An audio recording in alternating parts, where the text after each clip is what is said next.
Yo, hello there guys. I reached recently top 100 in Arena, and I actually did wanted to make a video about just simply said the fundamentals of the game, why you should play this game over other game modes such as Summoner's Rift and whatnot. Now KB, why the hell are you not in top 100 even though you have more points than the bottom guy? My answer to that is Riot Games XD, because I have a friend of mine that's also higher above than these people, but his name is not on the list, so it is what it is. But if you check my profile, this is a real number. So let's get straight up into the video. But why would you even play Arena though? You can duo with people in high kilo, right? Which is definitely a great thing. You can duo anytime. Games are generally shorter, especially if you're losing, so it's less likely you're gonna get turbo frustrated, because if you're the fourth one, the last one, right? Then it generally means that you won't be frustrated for too long, even if things are getting heavy. You get LP on the second spot, and that's why I mainly like it as well. So there is first spot you get the most, second spot you get less, third spot you lose, but you lose less as on the fourth spot, right? So it doesn't feel like the same way as in solo queue, where you either win or lose, and you did your best, you did your possible best, as you played as well as possible, but just because your teammates did badly, you get none of those LPs. Now in Arena it's different, because if you manage to reach at least the third spot, it doesn't feel like you spend so much time just at the end of the screen just to see defeat, and you only lose LP out of that. In here it's more so you still get rewarded for whatever you did, similar to Battle Royale games, because I do believe in those type of games, the closer you are to the first spot, I do believe you get more points. Although I didn't really play them, I just assume that's how they work. So it doesn't feel like that you're not getting rewarded for your performance, right? Now from the other hand, low to no toxicity in my experience, to the point where I reached in top 100, 99% of the times they weren't really toxic people. Maybe I assume because the community is not too big. There are lots of things that are fun to discover, and as I said, there is like lots of like content farm opportunities that you gonna get. And the reason why the apple is here, I just wanted to use a really easy example. For example, with summoners, if it's solo queue, it's a thing you either win or lose. So if you connect like 10 apples, you know, but your teammate's instead, you get none of those apples by the time you go home. But in Arena, let's say you collected 10 apples, you're not the first spot, you don't get the most GR points, but you're the third spot, so you still get to keep, let's say, like 5 of those apples as an example, right? So it doesn't feel to be so unrewarding the time you invest into, while also the games are shorter, which are definitely great if your family is like perma-calling you for something. So it doesn't feel, it doesn't feel to be so stagnant. Mainly it's about the time, the quiz are not too long, the games are not too long, so it doesn't feel like it's like you are so stagnant. The champion select is not too long, right? Like it's not so stagnant as in League itself. So that's the thing. The fast-paced gameplay is definitely really great about it. So that those are like the main reason, right? Like fast-paced game. That's like really good for some people that enjoy to have those type of gameplay. So that's why I would highly recommend Arena. And ever since it got really released again, I got hooked into. My account basically decayed on ranked. I got so addicted to it, like it's just so much more enjoyable than Summoner's Rift, in my own opinion. So that's really it, and now let's get into some other things. Also note that this is a more so well detailed video where you have to understand pretty much everything about the basics of the maps, which is not as difficult as I would say in Summoner's Rift. That's the nice part about it, right? So Flash is the same as Flash in Summoner's Rift. The only difference is that for one round you'll have a cooldown on it. So more than often you don't necessarily want to waste it on your first round, as an example, against a matchup that's turbo losing. So often people tend to flash and maybe look for a play that's not really gonna work out. So in the first round, for example, there's a lot of wisdom into like sparing your flash, and let's say only using it if you're level 6 already, because then your champion becomes way more functional with flash, right? While also notably Flea now is similar to Ghost, right? So it's written on the of course the summoner by itself, grants 40% bonus movement speed for 2 seconds, increased by additional 20% for each enemy champion you are facing away from. So more than often people just like smash this button. They are in Arena, they smash this button to get close a little bit faster. That's not really worth because how you utilize this, you trade, right? And then you disengage towards the plant with Flea, right? Or if your ally champion takes the let's say hex gate and you don't have a blast cone, then you need to flee away, right? But of course flee can be exchanged by other arena augments, right? Well, also notably trinket. Now this is arcane sweeper, really similar as the one in ARAM, I do believe, if it still exists in ARAM. It's basically like an AoE trap reveal. It provides you vision. Again, usually you shouldn't rush this if you exactly know where your opponents are. More than often people aim to like flee in, even though it's written on the ability it's flee, not engage. And while also they aim to like arcane sweeper instead. Now depends on your champion. Sometimes it's fine to arcane sweeper at first, right? But often people won't position exactly in the arcane sweeper's position, in the sense that you just waste it. Like more than often it's a bit better to hold into it when you find a better situation than just using it to reveal champions that you already know pretty much where they are. So aim to not waste it, especially if they are in a small bush. You play an AoE champion like Vel'Koz. Like, if it's a really small bush, your AoE ability is gonna hit the champion anyways, you know? Like, sometimes people just tend to waste it. Now, Power Flower. You guys gonna see some real gameplay on how to play around Power Flower. This plant is unique to Arena that occasionally spawns on the battlefield, right? This plant has 3 health and takes 1 damage from each basic attack, right? Which means double basic attack champions can, of course, like Lucian, destroy it way faster. Each hit against the plant grants the attacker equal 6% of their maximum health and a stackable shield equal to 7.8% of their maximum health.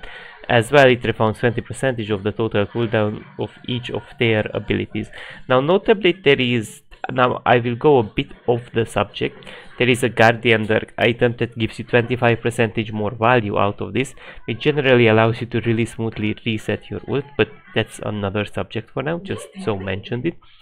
The Ring of Fire. Now we all know how the Ring of Fire works at most, right?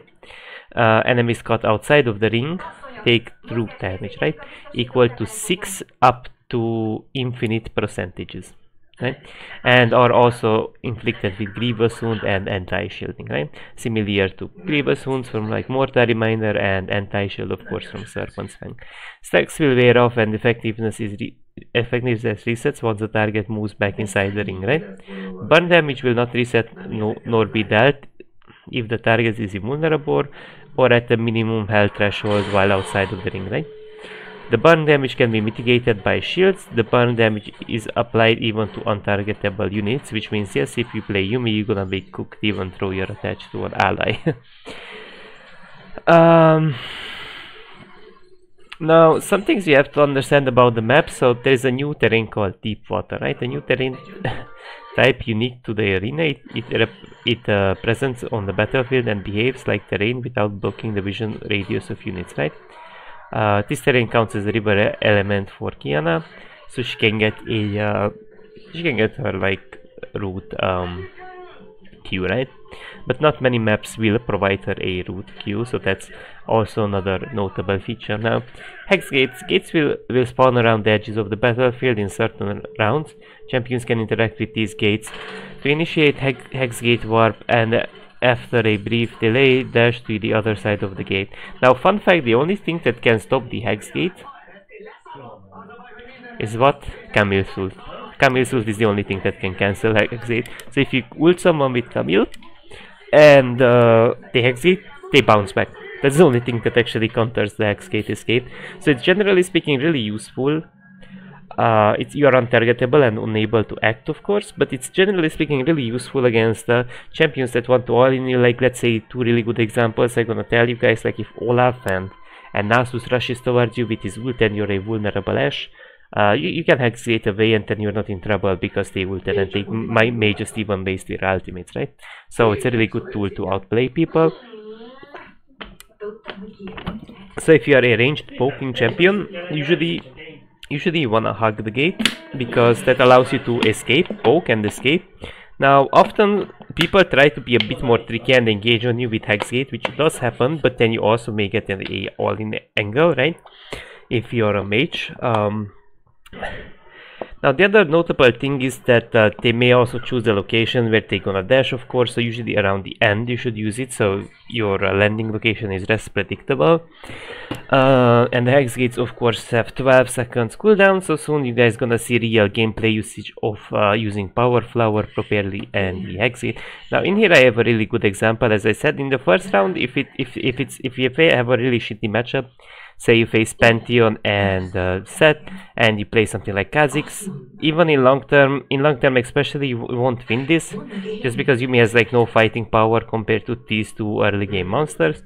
So generally speaking, he did flash, now no hate on him, but generally speaking, against like very strong early game oriented champs, you don't really wanna flash, just because they are very strong, and it's not very likely you're gonna win this.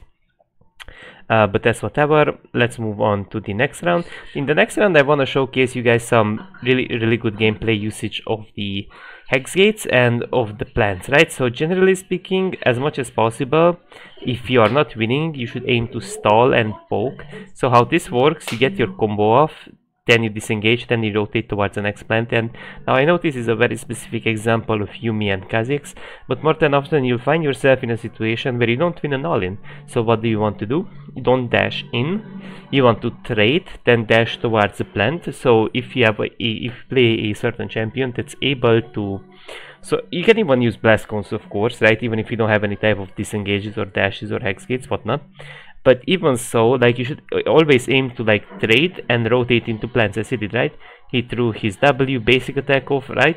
Then he does W again, right? So keep it in mind that you reset your abilities, but you shouldn't perma hit the plant. Once you resetted your ability, you throw it out. He threw out his W, and then he's keep clearing the plants, right? The power flower. And what does he do? Again, he does not win the all-ins, so he actually rotates away. He trades mid-air Q, W, everything goes off, right? And again, he rotates towards plants. Because you gotta realize that some champs don't necessarily have the most fighting power in a all-in, but they may have better capabilities to short trade and rotate into a power flower. As a generic champion that gets picked as a good example, Veigar, right? Now Veigar early on doesn't have insane power, but what he can do, he can cage and sort of disengage towards the next plant. And with many champions you can definitely do this, right? That's just an example. Like Sinira doesn't have like insane early game power either, and there are many more champions, I do believe, that again they don't have insane like early game power, but they can actually rotate really smoothly towards plants, right? Because you, with many times, this is like the safest way of winning, by trading and rotating. But trading and rotating is not always the scenario. If your opponent does not have flash to flash towards the power flower or blast cones, then you wanna all in your opponent. But it depends on the situation, on how likely can your opponent just rotate away towards the power flower. So that's something you really have to understand, that this arena is not really about like all the time all-inning and fighting your opponent and all-inning and fighting your opponent, because that's what they did. That's what the enemy Zyra and Trundle did. They barely actually tried to control the plants. And so what happened was very simple. They got traded into, and he rotated into flowers, right? And if people do this constantly to you, you're gonna play a game of rat and mice, but without any success, right? So that's one of the very important key things to understand, that this game mode is not really about perma fighting, right? Now, another notable thing I want to mention, champions. So every champion does not have a attack speed cap, which means that it's also like really nice to be a attack speed oriented champion in this game mode, just because there is no limit, right, to your attack speed cap. All champions gain 45 bonus movement speed, 15 tenacity and slow resistances, and 12.5 bonus mana regen, which means generally you don't have mana issues. So more than often on champions you think you need mana immune, you don't need it, you don't need mana items all that much. So you shouldn't worry too much as a mage if you're gonna run out of mana or not, because if you run out of mana, usually it means your opponent is already dead. And you have also 100% energy regen. But also notably most of the energy champs have 100 more energy based on their and their allies combined missing health, right?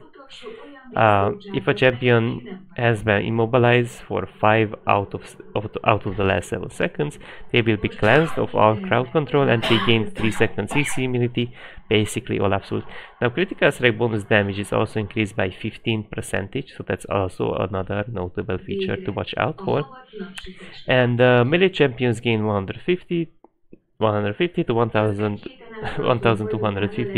bonus health based on levels, right? They also get more armor and magic resist, 11.29 up to 47.53, 200 bonus mana or 50% energy, right? Bonus physical damage on hit equals 1.5 of the target's current health, doubled to 3% if your ally is dead, which gives you sort of a more of a comeback potential. Now range champs also have different stats. They do get actually more HP per level, as we can see. Their armor and the mod though is a bit more diminished.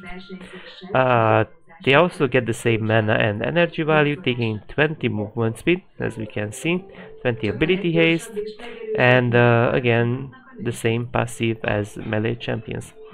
Now but you have to understand that there is of course a shopping phase, which I won't really talk about because we already know how generally speaking the shopping phase works. It's 1 to 3, right?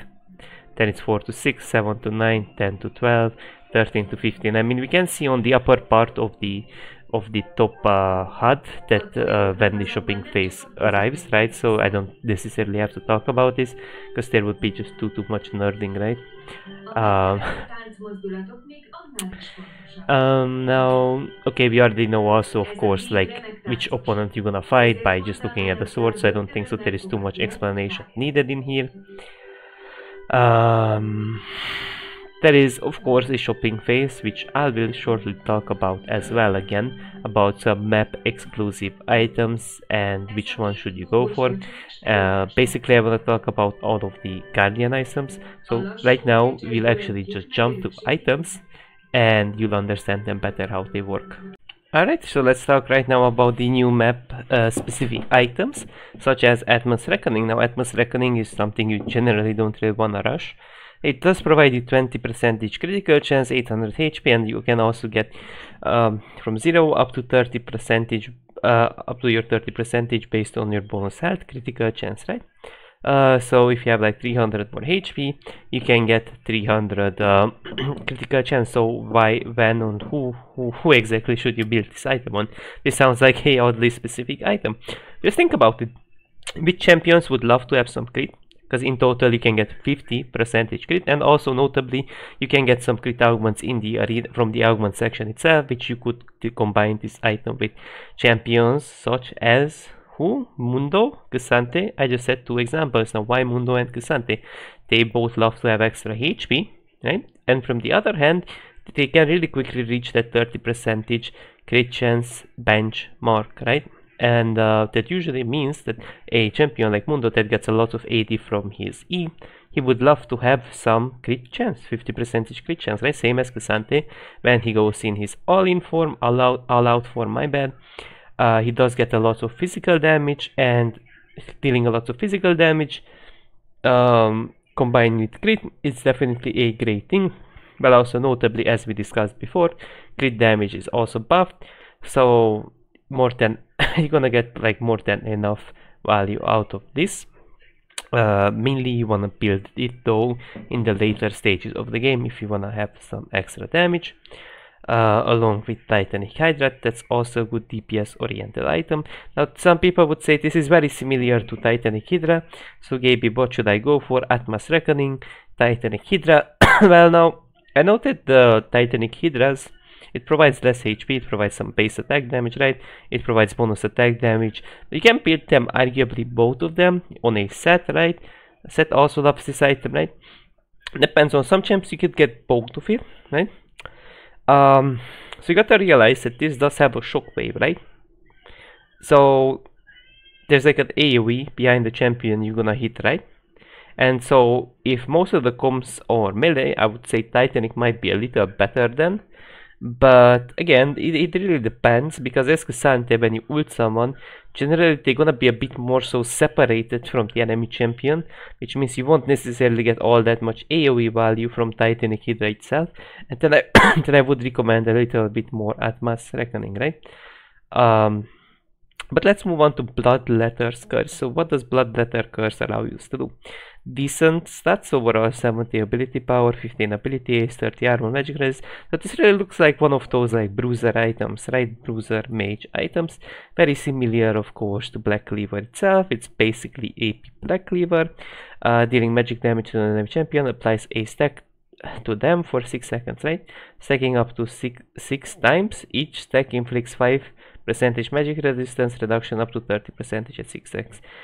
Damaging basic attacks and spells can only apply a stack once every 2 seconds, right? So that's what you should watch out for. So, generally speaking, you should always go for it if your team has 2 AP champs, since they generally gonna spam a Morden, and both of you guys get value out of the magic reduction passive. So this is your sort of anti-tank. It's definitely good on bruisers, but not limited to bruiser champs only, especially if you need Bloodletter's Curse and Void Staff. So note, you can actually get both of them. You should get both if you're in one of those specific games where people spam him more. This is more so your item. Like if you had to choose between Void Staff and this, what would you go for, right? This is more so your item that provides you cooldown and resistances, right? So often if you had to choose in between Void Staff, you have to ask yourself, like, how much do you value, besides, like, of course, like, it provides 20 more AP Void Staff and 10% more upfront, right? You get upfront 40% each pen, you don't have to stack it up. The real question is, per moment in your game, how much do you value the cooldown and the resistance stats, right? Because often if you are a melee champ, you may wanna go a bit more defensive as well, right? So this is like sort of your great bruiser item, but again, this is one of those items that you're gonna get later on in the game, and you can also build it as a sort of a tank, like an Amumu.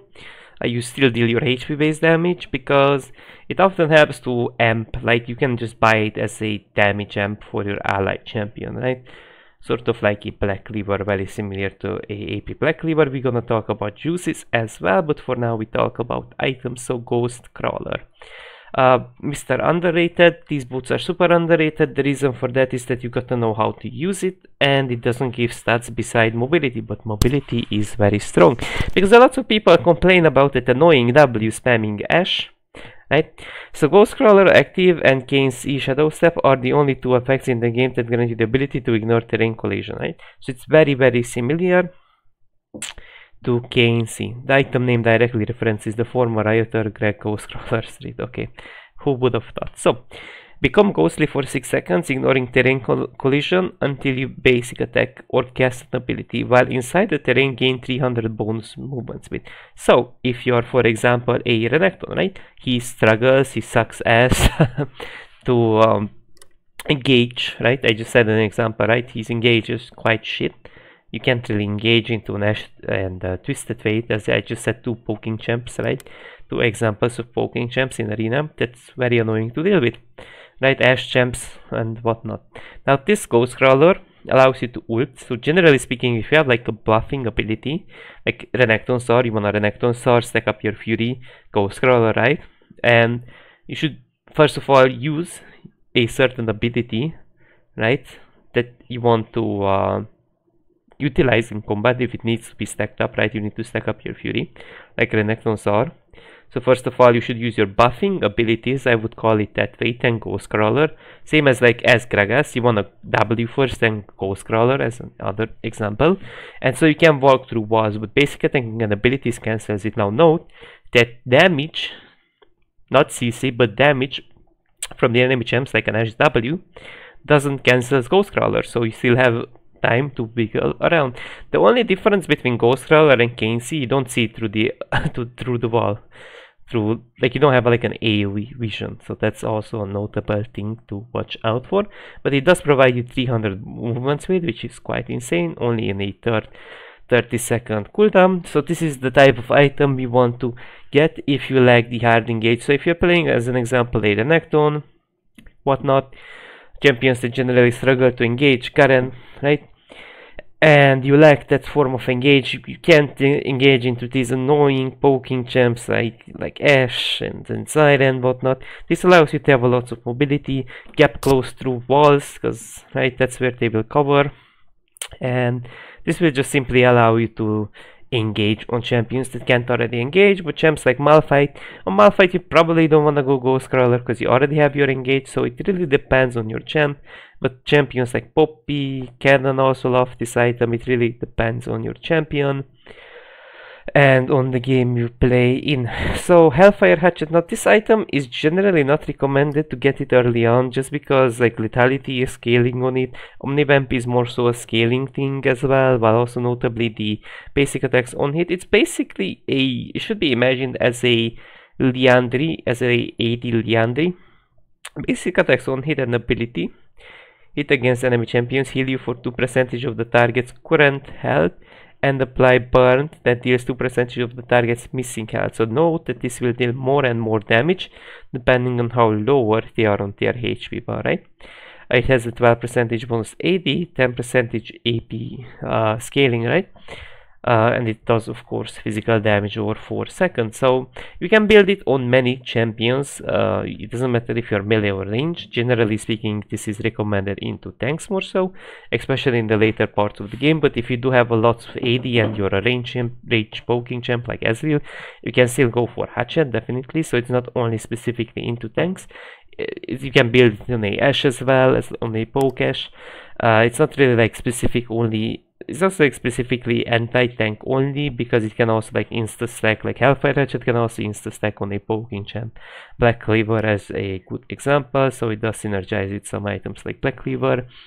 And so this is the type of item that you would get later on, even so they don't have tanks, on many ranged poking champs or assassins if you simply don't have better options.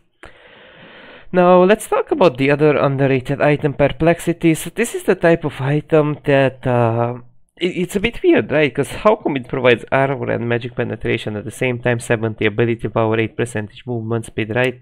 And you get also Giant Slayer, so from 0 up to 22%, you're gonna deal a bonus damage based on their health. So at 2500 you're gonna get maximum amount of value.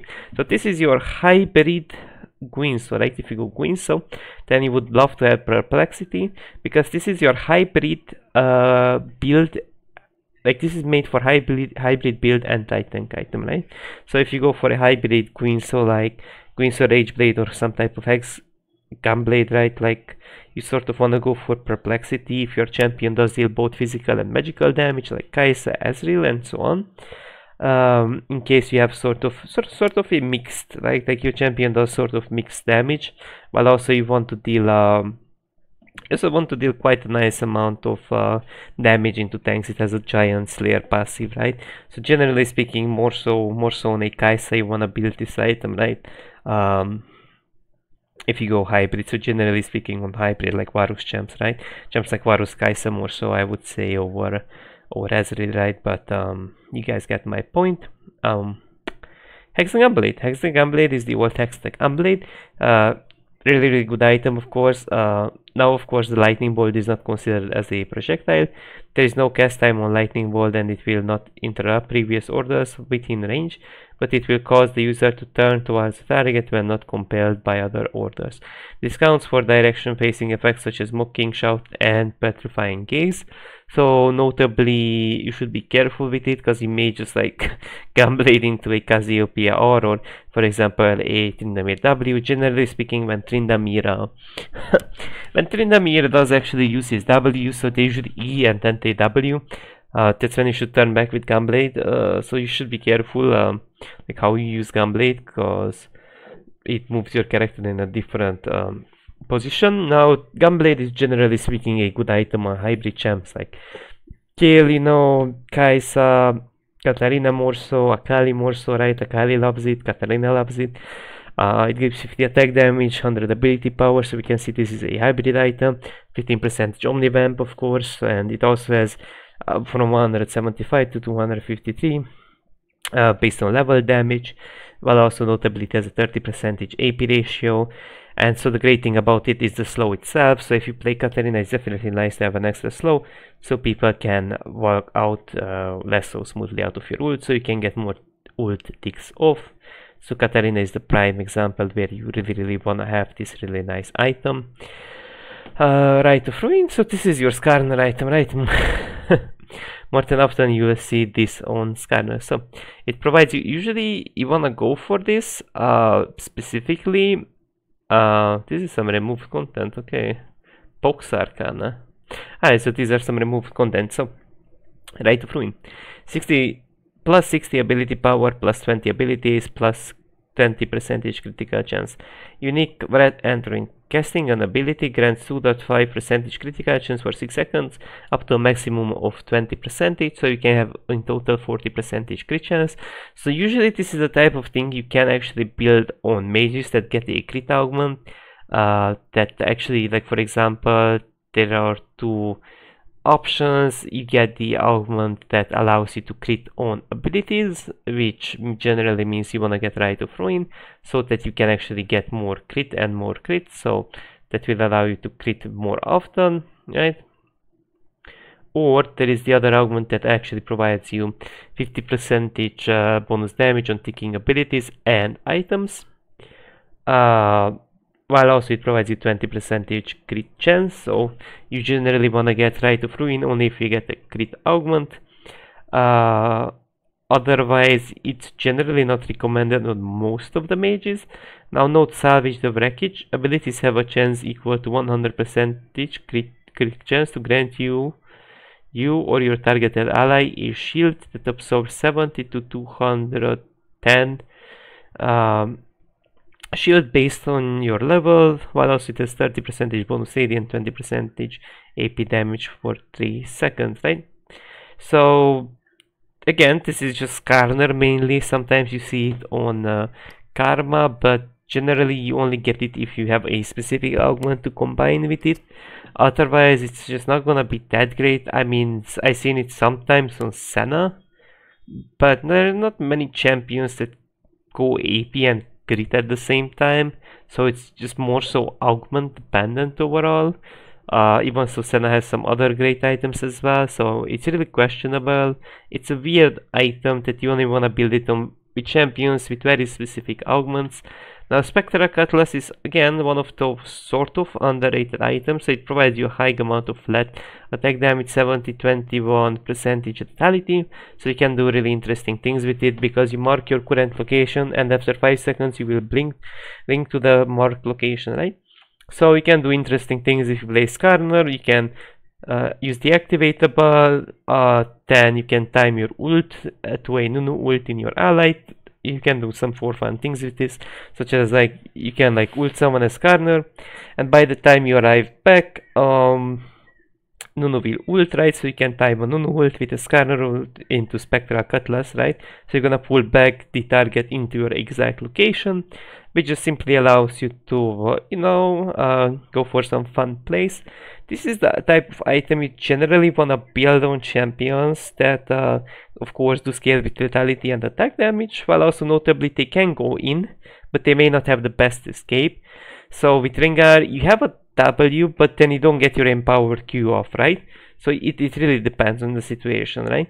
So it's really all about like going in, right? Like your lethality champs would really love to go in, right? But the issue is you can't really get out, right? So this is the sort of type of thing where you just go in, burn your whole combo, and your champion is not the best at escaping. That's where the Soul Anchor comes in play, because it just pulls you back. So it generally allows you to go for a really good trade and just go back, right? Really simple. Really good on Talon, I would recommend, Rengar, anything of that sort, right? Sword of the Blossoming Dawn. Now the good thing about Sword of Blossoming Dawn that it actually does proc items such as Staff of Flowing Water, Ardent Sensor as two examples. So gain 1.2% bonus attack speed per 1% healing and shielding power. So it's a bit of a weird thing, right? So you basic attack with with this item, right? It makes it this item wants you to basic attack a lot, right? Because it also has a basic attacks on hit cause the most wounded and nearest ally champion to be healed 15 up to 45 based on level, while also it has a 10% AD scaling and 7% AP scaling. So when would you build it? This is your Taric item, right? Why would I even say it's a Taric item? Now, if you look at the item itself, ability power works on Taric, ability haste works, HP, healing and shielding power works because you do heal and shield. And so we get some attacks based on our healing and shielding power, right? Which just generally allows us to get our basic attacks, our empowered basic attacks off more quickly. But also notably our empowered basic attacks do also provide us attack speed. So basic attacks on hit, as I said before, they do heal you quite a lot. This is a thing also that also gets builded quite frequently on Urgot just because you heal quite a lot. So this is the type of item you would build on a sort of a enchanter. If you or like enchanter like Taric, right? Like Taric does actually enchant in some way. Generally champs that would like to basic attack and basically just heal off that, right? Like champions of that sort, you know. I would think of maybe a Lulu as well. I would think of like some examples. I've seen it sometimes, of course, on Senna. But on Senna I think there are just greater DPS items depending on what you want to do. This is like your sort of Lulu mainly item. I would say Lulu mainly Taric. It's good on like some niche champions that I can think of, but I think there are just some very good like enchanter items that don't depends, you know, like if you can basic attack quite often and you don't get wiped if you just like constantly basic attack by some ranged poke gems, then you can definitely go for like Sword of Blossoming Dawn on many supports, even so like Janna, right? Because she does have her own hit effect on her W, so that allows this attacks will allow her to get it off more frequently. So it's basically all about like how often can you like pull off those basic attacks. Because if they have champs like Twisted Fate, you're gonna gold card you're gonna get all in by their whatever other champs they have, you know, Nidalee, whatnot, and you're gonna die. So in those type of scenarios, you maybe wanna go Mikhail's, right? So be open, of course, to like different build diversities. Now, Golden Spatula, what the hell is this? It provides you everything, right? Now one thing you have to understand about this item is a bit risky. People say this is the best item in the game. Yes, but you gotta have an ally champion or your own champion as well, preferably. Should be strong early on, because I've seen comps that ban at most dying with Spatula and basically they never got to finish the item. So if your team is turbo shit and scaling oriented early on, this is not so recommended, because even if you get to finishes, you lose way too much HP, right? Now some people would say, but it might be worth, right? It might be worth actually to trade some HP to finish the Spatula. Now the issue with that logic is that people don't get the hidden effect of it. It's like on fire, right? So you have to understand it, that you do actually deal AoE damage on you. So it says this unit burns nearby enemies, reduces their cooldown twice as fast, and also gains 50 bonus mana regeneration energy regen per 5 seconds, but also increases all incoming damage by, if you're a melee champion, by 25%, and if you're ranged, I do believe it's 35, right? And has a 25% reduced healing and shielding, right?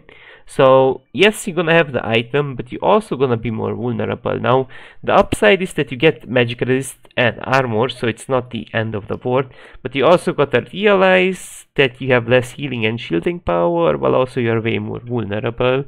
So don't only look at the upsides of the item, because there are some downsides as well. This item is generally great on champs that love to scale both of most of these things, basically. For example, Katarina, Jax. These champions have mixed scaling, while they also value to have some extra attack speed, some extra armor, magic resist, because they are melee champs, HP. Crit is nice to have on the Jax, it's not bad. So most of the stats have to be highly useful. Ezreal, again, he does get value out of most of these stats. Kaiserite, generally hybrid champs, but it can be great on many things, right? Generally hybrid basic attacking champs. Now Wooglet Witchcap, this is one of the more consistent items that you should generally go for if you get it, right, as a pristine augment.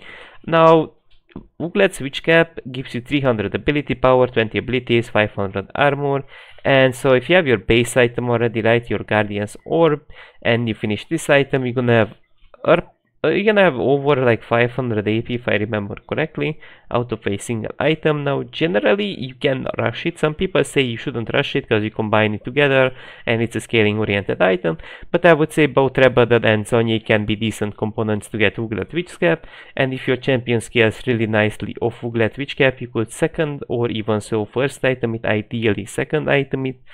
Well, also you do get actually, you also like to get 150, so you get a Rod of Ages from the Uglet's Witch Cap quest, right? So you get a Rod of Ages actually from it, which provides you upfront 150 ability power. So it's not only a quest without any type of like upfront rewards, you do get actually 150 AP at the beginning, so you can work with something, right? So it's not just a useless augment till you actually finish it, right? And yeah, so the other notable feature is, as I said, it's a Zonye and Rebadam combined together, while you have a bit more like percentage ability power that you gain from it. For this promise, this is the thing you should 100% go for if your team has 2 AP champs 100%. It doesn't matter if, even if your champion doesn't heals and shield, it doesn't really matters. It is one of those like very underrated items, maybe because people don't read the text of the new item and they think it's just a support item because they see the healing and shielding power and they don't build it. But you can build it on like every single AP champ. Now note that if you buy 2 of these, they don't stack, so I learned it the hard way. 60 ability power, 25 abilities, 15% healing and shielding, right? Now make a promise to the targeted allied champion, forming a tether between you and them. Champions can only be promised to buy one wordless promise at a time. It has a 90 seconds cooldown, so you're automatically bound in arena, of course, right? While your promise ally is tethered to you, gain ability power equal 20% of your promised ally AP, right? So if you're playing, let's say maybe like you play a Nami as an example, right? And you have Vanguard, then you're gonna get insane amount of AP value. But again, like if you have a high AP champ in your team, you can anyway just go for it and grant your promised ally 20% of your ability haste. And generally speaking, on a champ like Nami, you'll have a lot of ability haste, so it's gonna be valuable for both of you guys as an example. Now Zephyr, again, great item, tenacity item. This is the general thing you can sell your boots for on most of the AD champs. Now it provides 25 abilities, 50% attack speed, 10% movement speed, 30% tenacity. This is your AD tenacity item, where you wanna have some extra attack speed, some extra stickiness, some extra cooldown. So this is the item you would generally build into champions that do actually have a lots of like CC in their kit, while also mobility is valuable. So this is like the annoying item to, you know, just to like sort of counter this type of like CC champs that also you struggle to cap close, right? Basic attacks also provide you on hit, of course, 30% bonus attack speed in total, so in total you get 80% attack speed. So this is also definitely useful on champs that go for a on hit oriented build.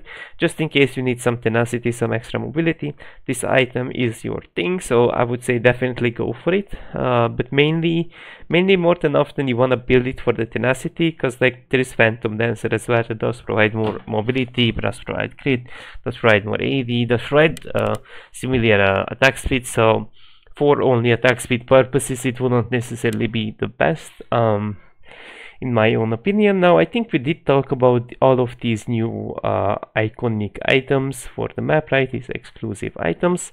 So actually let's jump to the augment section actually.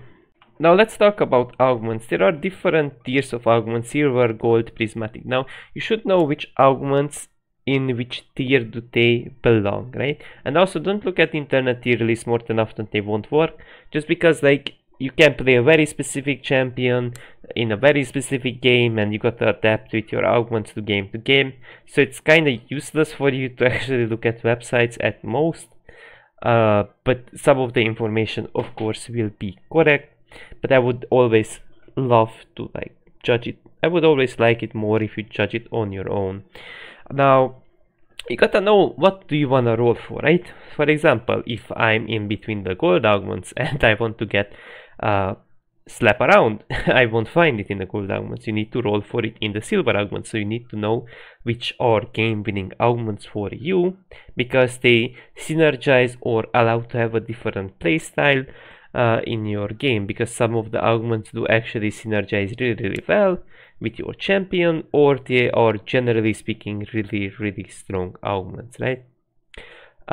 So for example, if you're a CC champion, right, in the silver 3, let's say you play a champion, ideally you have at least like 2 consistent low cooldown CC abilities slap around, right? Alistar, he has 3 CC abilities, right? They are usually low cooldown ones. You level up your abilities and you get some cooldown, so you can get really easily a lot of slap around value, while also it's gonna carry your team through the early game, just because you get a lot of AP, right? Now, but also on Leona, of course, on Rel it's great, on Morgana is fine, but it's also really dependent on you hitting your Qs. Then you can hit your R, but I wouldn't necessarily say it's so insane on Morgana. It's fine though, I mean, it's not bad.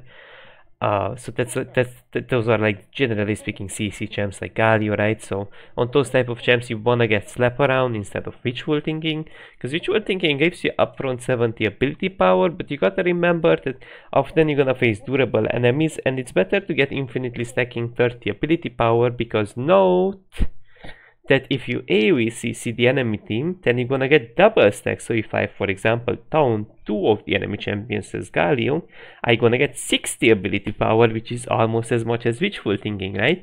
And note abilities does stack in arena infinitely, right? But it resets every turn, of course, so you won't keep it, right? Because that would be a bit broken. That would be a little bit broken. So when it comes to augments, you gotta learn which augment is perfect for the champion, of course. Now vulnerability, of course, like champions like Samira will love this. Your items and overtime effects can critically strike Samira, Lucian, right? Because Lucian does build items that do actually deal damage, like Essence and Kraken, so his items get value out of it, while also his ult, and you also gain 20% crit chance. So generally speaking, champions that do get value out of like vulnerability at its max, those are the champions that are the best at using it. Katarina as well, of course, just because the augment is also bugged on champions like Lucian, because if you crit one time, all of your shots will be critically striked. I assume that's a bug, or even if it's not bugged, it does a lot of damage. So that's very important to know what to roll for. Of course, on Lucian, light them up, on mastery and whatnot, it's gonna be great to have light them up, because it does a lot of damage. And so now that we know what to roll for, in which tier they belong, now if you don't know which one in which tier they belong, you can look at their icon. You can see this is like a golden icon, the other one has like a silver icon, right? So you can see that we are in the silver tree in game, of course. So even if you don't know all of them in your own head, you can just look at the tiers, and the prismatic ones are the easiest to, of course, like differentiate. Maybe the gold and the silver ones might be a bit hard, but you can just look at the icons, how do they look like in game, and then it will be a bit easier to know what to roll for. But once you need to learn at least like which one in which one they belong, so you will know what to roll for and when to spare your rolls, right? But we can also really quickly go through all of these like augments and note out some specific things, which augments do belong in which gems. Wishful thinking, there's not much to say in here. It's basically flat amount of ability power. Often it gets outvalued by many things, such as Infernal Soul, Slap Around. So it's generally one of the worst augments that only provide you early game value, but it doesn't really like insanely scale as well. So I would say this is one of those augments where if you see this, often you want to go for a utility or defensive augment, or let's say if it's like so great on your champion like Kaisa, you can get your W evolved early on, then I would say it could be okay, but generally it's something you should avoid. Gain 20% Omnivan. Again, this is the type of thing you would go for if you want to go a bit more defensive. Generally on champs that mastery, right? He does AP damage from his items, he does physical damage, he does true damage, so you're gonna get a lot of healing value out of this, while also he's also single targeted, which means that he gets maximum value out of Gold Ring. So this just simply allows you to lifesteal, right? It's very similar to lifesteal. It's basically only when works on abilities. It's definitely great on champions like Alawi as well. As the game says it's okay on Briar. I would say it's fine on Aatrox, but on Aatrox you want to fish for other augments, not necessarily healing. On Olaf, it's of course it's fine. It's fine, you know, on Olaf as well, right? As some examples as we can see in here, but of course definitely you can build it on AD carries as well. It's sort of your off damage healing, right? Inferno Sword, there's not much to say. Generally you want to build it on poking champs like Brand, because if you E as Brand, right, you apply your passive on someone, right? So let's say you E as Brand, you proc Inferno Sword, right? Then around the end of your passive, it's gonna be procced again. So if you just only hit your EQW, doesn't matter which ability, you're gonna get 2 procs. So ideally you should get it on champions that poke overall in champs. That's what I would generally say. This is more so a poking tool, but if you don't have better options, you can also go for Inferno as a all-in champion, because it has a very low cooldown of 4 seconds, so it's definitely decent to have early on. But let's move on to depth. This is just attack speed. There is not much to say. Champions that scale well with attack speed, you know, you want to build it on those type of champs that are basic attack oriented. Generally speaking, AD carries. It's just a flat amount of 60% attack speed. It's basically attack speed, right? On attack speed oriented champions, again, there is not much to say about depth. It's just simply attack speed that you want to build it on basic attack oriented champions mainly. And that's really it, you know, just attack speed. Slap around, specifically you wanna build it on champs that have reliant, consistent CC, where you can of course infinitely stack up this adaptive force, right, which is either AP or AD, depends if you have dominant amount of AP or AD, which just simply allows you to have like scaling damage in a long-term game, right? So that's definitely great to have on CC champs. This is your go-to on champs like Leona, Alistar, and so on, right?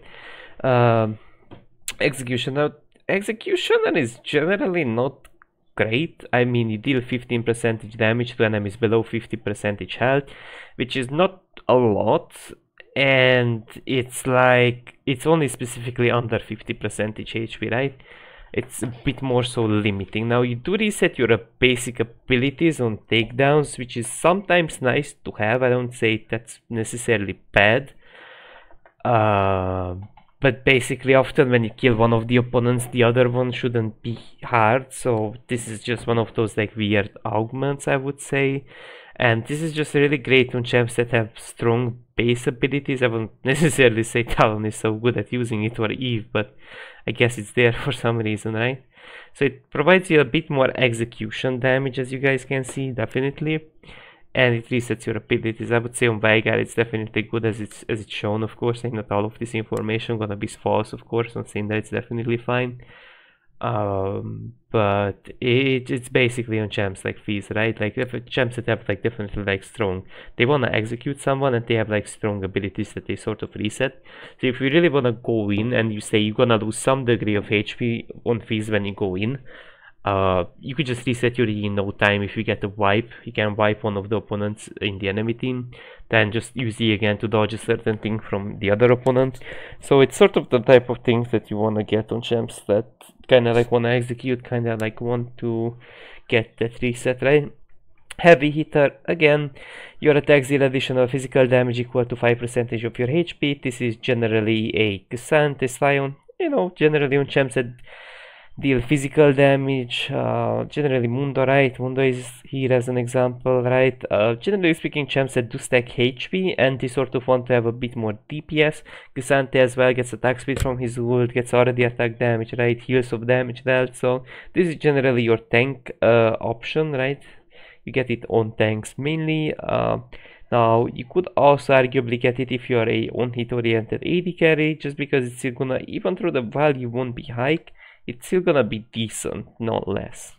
Like it's gonna be more decent than Blunt Force as another example, right? The Blunt Force is generally shit, I would say, because it doesn't provide you much.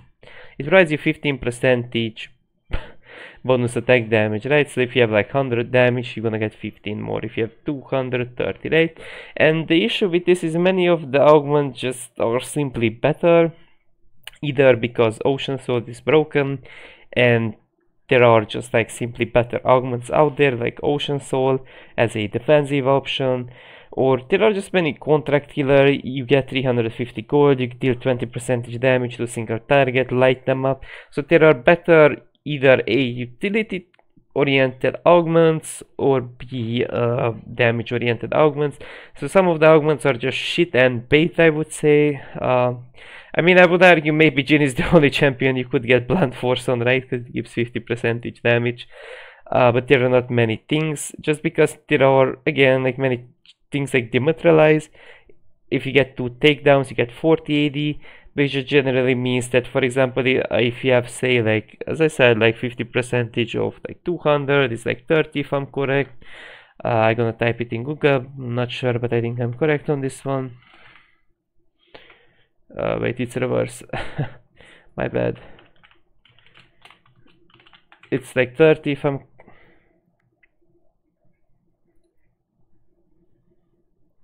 It's 30, right?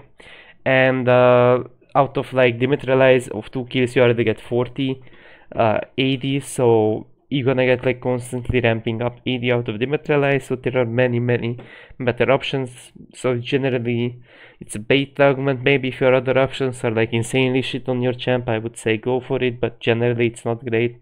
Guilty Pleasure, immobilizing the enemy champion, grants you HP, right? Mainly you wanna build it on champs that have consistent reliable CC. It definitely allows you to heal, it allows you to survive longer, but note it only, you're gonna only heal if you CC people, right? So this can also sort of fall off into range comps where you get poked, but if you have issues to access them or they disengage really quickly out of your grasp, then you may not want to go for Guilty Pleasure. Rather something that allows you to stick to the opponents, right? Sort of engage into them who are having this guilty pleasure, but it's definitely nice to have, I would say. Now let's move on to Erosion. Now Erosion does actually provide you ticking armor and magic resist reduction, really similar to Black Cleaver, but both for armor and MR. This is definitely more so recommended on champs that have ticking damage, because this has to stack up to like 20 if I'm correct, which means that if you're just gonna like barely damage your opponent and disengage out of combat, Erosion won't stack up quickly. So it's the type of thing that you want to stick to your opponent, but because it provides both magic resistance and armor reduction, this is gonna be useful both for you and for your ally, no matter what. No matter if they have AP or AD scalings, right? So this is a generally useful augment, more so anti-tank, but useful into anything. But make sure you have ticking damage. If you don't have ticking damage, it's not gonna be that useful. It is not gonna be that insane, especially if you can't stick to your opponent. So keep that in your mind. First aid kit, simple as that, gain healing and shielding power. Generally speaking, champs like Karma, Soraka, Volibear, whatnot, champs that heal and shield will get more value out of it. So this is just a very simple like enchanter mostly oriented augment. So this is the type of augment you would get on champs that heal and shield. Basically it's simple as that, as it's a defensive option. There's not much to overthink in this one, of course. Some items will of course also scale with healing and shielding power, so you will get more value out of them, but that or like some other augments as well. You could combine augments with augments, but generally it just like starts, right? Like it's very simple to be understood. You gain red and blue buff, but note these are not the summoners with red and blue buffs. These are the unnerfed red and blue buffs, so you're gonna get more true damage value, and also I do believe, what else, you're gonna get more cooldown from it. This is red and blue. Now this is, as it's written, it's decent on Ezreal, maybe on some champs that may gonna have mana issues, arguably maybe on Zed. Generally this augment is kinda shit, I would argue. It's fine on Ezreal, but even on Ezreal there are just better options. You do slow, which is nice to have, I think, some true damage, and mana. Now often you don't have mana issues and cooldown issues, but it's nice to have as an extra source of cooldown, I assume. Generally speaking, buff buddies is not that great, just because red does provide heal regen, but so often you're in combat that it won't be useful, and on most of the champs you don't really have mana issues, so the blue buff is not really useful either. then the slow and the cooldown is sometimes nice, so you mainly have to think about the slow and cooldown if you don't have better options, but this augment I would say generally not that great. Ocean Soul, OP, especially early on, it's OP on anything, don't even think of tanks, it's OP on anything. It allows you really easily to win through the early rounds. Just even when you get it at level 4, you can heal over 1k. So even though normally you wouldn't win a round, this allows you to really easily just to have a really good early game. So if you're playing scaling oriented champs, aim to go Ocean Soul pretty much on anything. It's super OP, it's super broken. This augment gives you, even though you're not like scaling super well with it, like tanks or whatnot, it's still gonna be insane. I mean, scoped weapons, there is not much to say, it just provides you bonus attack range, right? It provides you 75 bonus attack range if you're ranged, and reduced to 50 if you, gain 75 attack range, but reduced to 50 if you're ranged, my bad. It's just a range augment, right? This can be both utilized on ranged and melee champs. Now, why would you build this certain augment, and on which champs exactly would you go for? So on range champs they will generally go for it, so you'll have a better spacing overall, while also notably on melee champs you still can go for it just because you can outrange certain things, right? So for example, you play a melee champs that can root, right? So I'm gonna come up with a really good example. You get that 75 range bonus on Rengar, right? And let's say hypothetically we know the enemy champion's ranges. For example, I type Rengar, right? It's just an example, you can definitely like think of many champions, it doesn't have to be, we are just specifically talking about melee champs, but you can think of any type of examples, right? Rengar, right? 125 range, right? Now if you get the 75 range, you're gonna have 200 range, right? Which also affects your leap jump range, right? From your passive. But the also notable feature is you can root your opponent and then you can walk out of their basic attack range. Most of the champs will have 125 attack range or 175 if they don't have ranged augments, right?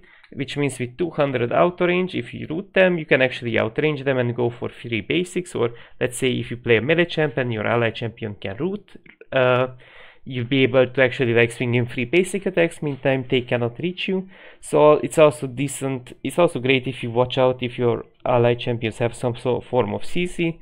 That would allow you to sort of just like outrange their basic attacks with this scoped weapons. And on range champs, as I said, it's both useful on melee and range champs.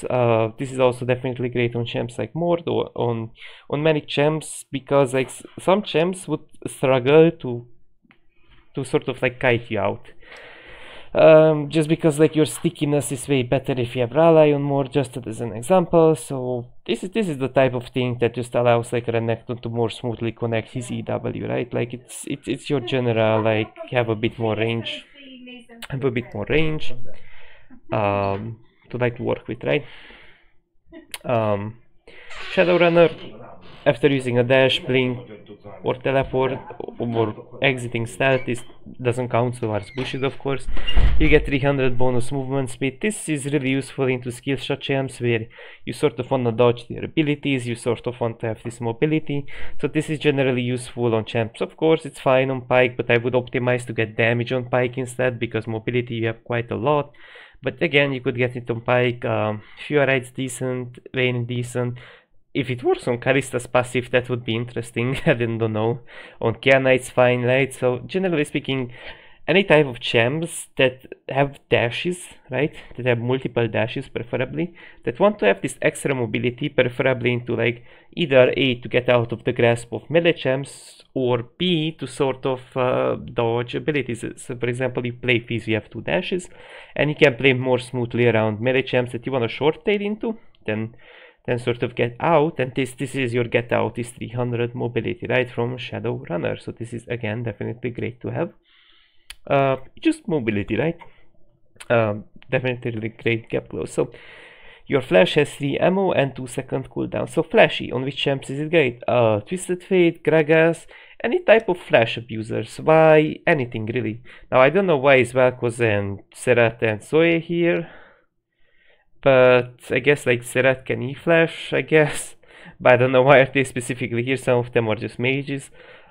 Generally speaking, any type of champs, any, you know, like any type of champs, like on Kragas, like it's so good as well, because like you get to 3 times flash, so you get to 3 times E flash. That's just insane to engage, right? So generally speaking, on any type of champs that can combine an ability with a flash and can E flash as well, of course, right? So there are many champions in the game that can combine their engage with flash to have a more potent engage or B scenario, so you don't necessarily have to like pick it to play aggressively, right? Often you also kind of like want to go for flashy to have smoother kitings, better escapes. For example, you play Kog'Maw. Now Kog'Maw doesn't have much mobility, and they maybe have champs like fucking Yon, you know, they have champs like, you know, annoying champs like Bran, and you generally just have to dodge their abilities to leap to go for a counter attack. And now having 3 flashes on a vulnerable champions that has a lot of damage, but like you're low on mobility, you get caught by things. Jarvan, they have Jarvan as well, just as another example, right, on the enemy team. And generally champs that get countered really hard, like Sett, you know, Sett gets countered quite hard by flash and whatnot. So generally speaking, champs that get countered quite hard by flash, that's where you can utilize flash as well defensively. So it's not only like a Gragas only or Twisted Fate only or whatnot. Augment, you can also like use it definitely in many like defensive ways. Tormentor, now be careful with Tormentor. It's a bit of a bait on many champs.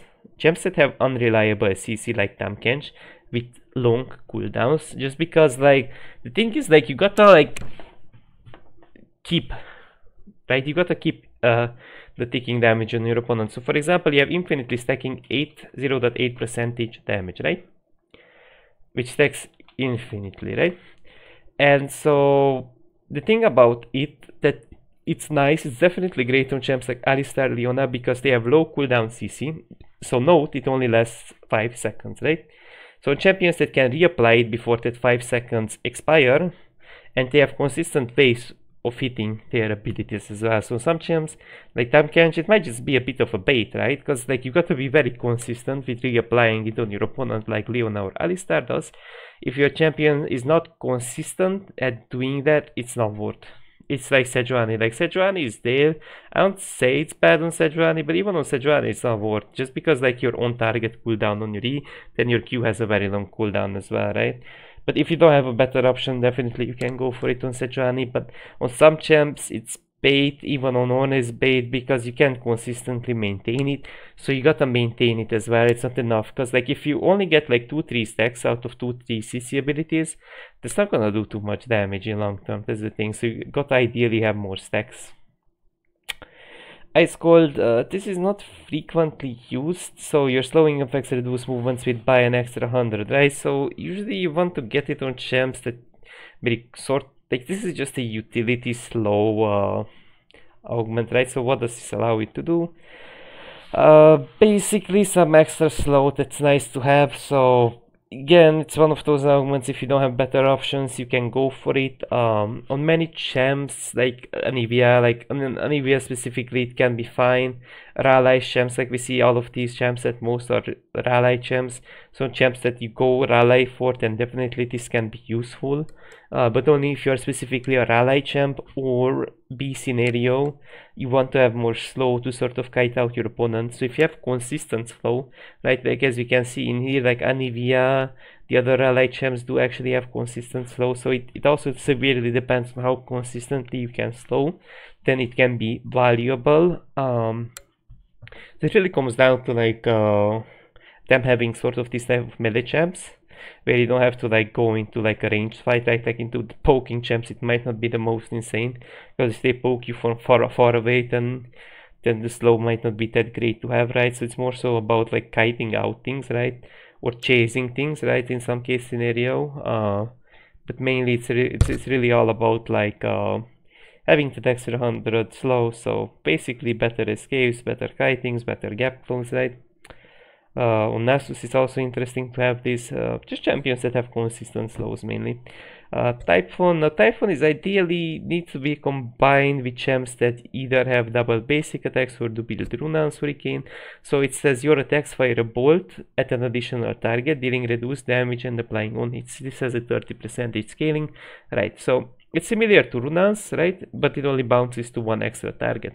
Now, what this allows you to do, it's interesting on champs like Zeri, as we can see, right? Because Zeri's E allows her Q to punch through champions, which means that you can actually hit two champions, and of both of them you can bounce off a Typhon, I suppose, if it's not bugged. And so what this allows you to do, it also applies on hits, as I said. And so if you have one hit on your abilities or from your items, this allows you to like have a rounds like spread damage. So this is definitely good into melee champs, but it depends on what kind of melee champs, because if they're something like Vi and Zed, it might not be the greatest, because into them of course you also kind of have to go defensive. But my point is just like simple, of course, that you should go for it mainly like on one hit or double basic attack champs preferably. But also like you can combine it with Ruan's Hurricane and you're gonna get really nice results out of it. I would generally recommend it if you really need the extra DPS, and basically it's a scaling oriented augment, so early on you won't get insane value. That's what you have to know. So your early game already has to be like somewhat decent with Typhon, but eventually it's gonna scale up and you're gonna feel the damage differences. But it's severely dependent on how your opponents are positioning. If most of the comps are not like sort of sticking together but they fight separately, like they have Zed Valkos, obviously they won't position the same way, so you won't get like AoE value of Typhon, right?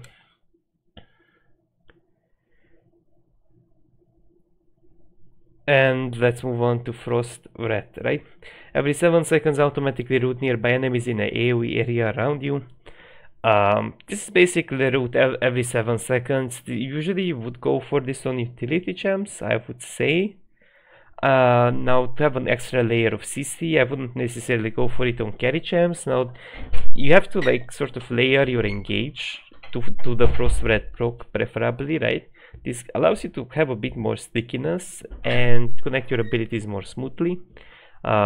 This is sort of the type of the thing where your ally champion needs CC setup to connect his abilities, like you have an Ezreal or something, and rally whatnot, and this gives you like an extra layer of peel of chase, right? So it's one of those three things that just allows you to be like very annoying. It's more so an annoying augment. But it's generally not really picked just because it's only like it has like an AoE route around your character, and it's not like ranged or anything, right? So that's why it often just like falls off. So it's more so like a tank thing, I would say, right? The first time you would die each round, instead of return to full health, decaying. Wait, what the fuck did I read? The first time you would die each round, instead return to full health, decaying over 3 seconds, taking down an enemy champion while your full health is decaying, stops the decay and sets your health to 20% max health. Now this is basically rendered as W, but you don't get the attack speed and the movement speed. This is useless at most. Sadly. Only on very specific champs, like as it's shown in here, maybe on Samira, it's sometimes useful. But I'm not sure if this cancels your ult if you die. If it cancels your ult, it's not very useful. Maybe on Alawi, maybe on Briar, but I don't know, because like if it resets your W, I don't know if it resets your W. That's the thing. Once serve beyond that procs, but basically on champs that have some form of burst, or your ally champion has some form of burst. Generally this is useless, by the way. Like generally it's very shit. You just sometimes I could see it happening if you feel like you can sort of like turn around the fight in no time with serve beyond that, but generally it's unrecommended in my opinion. It's very inconsistent, you know, mainly that's why it's generally very shit. Contract killer, really OP. You get 350 gold on that on kill, right? So even though you don't win your round, you still get 350 gold plus 350, 700, right? Which is great. And your opponent that's marked also takes 20% damage from all sources, so both from you and from your ally champion. So this is one of the most OP augments, right? And very simply, you know, if you kill like 7 contract killers, right, you multiply 7x5, 350, right? 3,500, right? Very simple math in here. And so what does that allow you to do? You get an extra item. So if you kill 5 opponents with this contract killer on them, with the bounty being on them, you get really quickly in 5 rounds an extra item, right? Which allows you to actually leverage your lead really nicely. So not only that later on you're gonna get an extra item, you still have forever that 20% extra damage. So this is a really good, really strong snowbally item, I mean augment. And even so you don't get early kills, it's not a big deal because the 20% damage is still gonna be always nasty, right? Now mind to matter, increase max health by half of your mana. Maybe this is sort of a rise augment, yeah.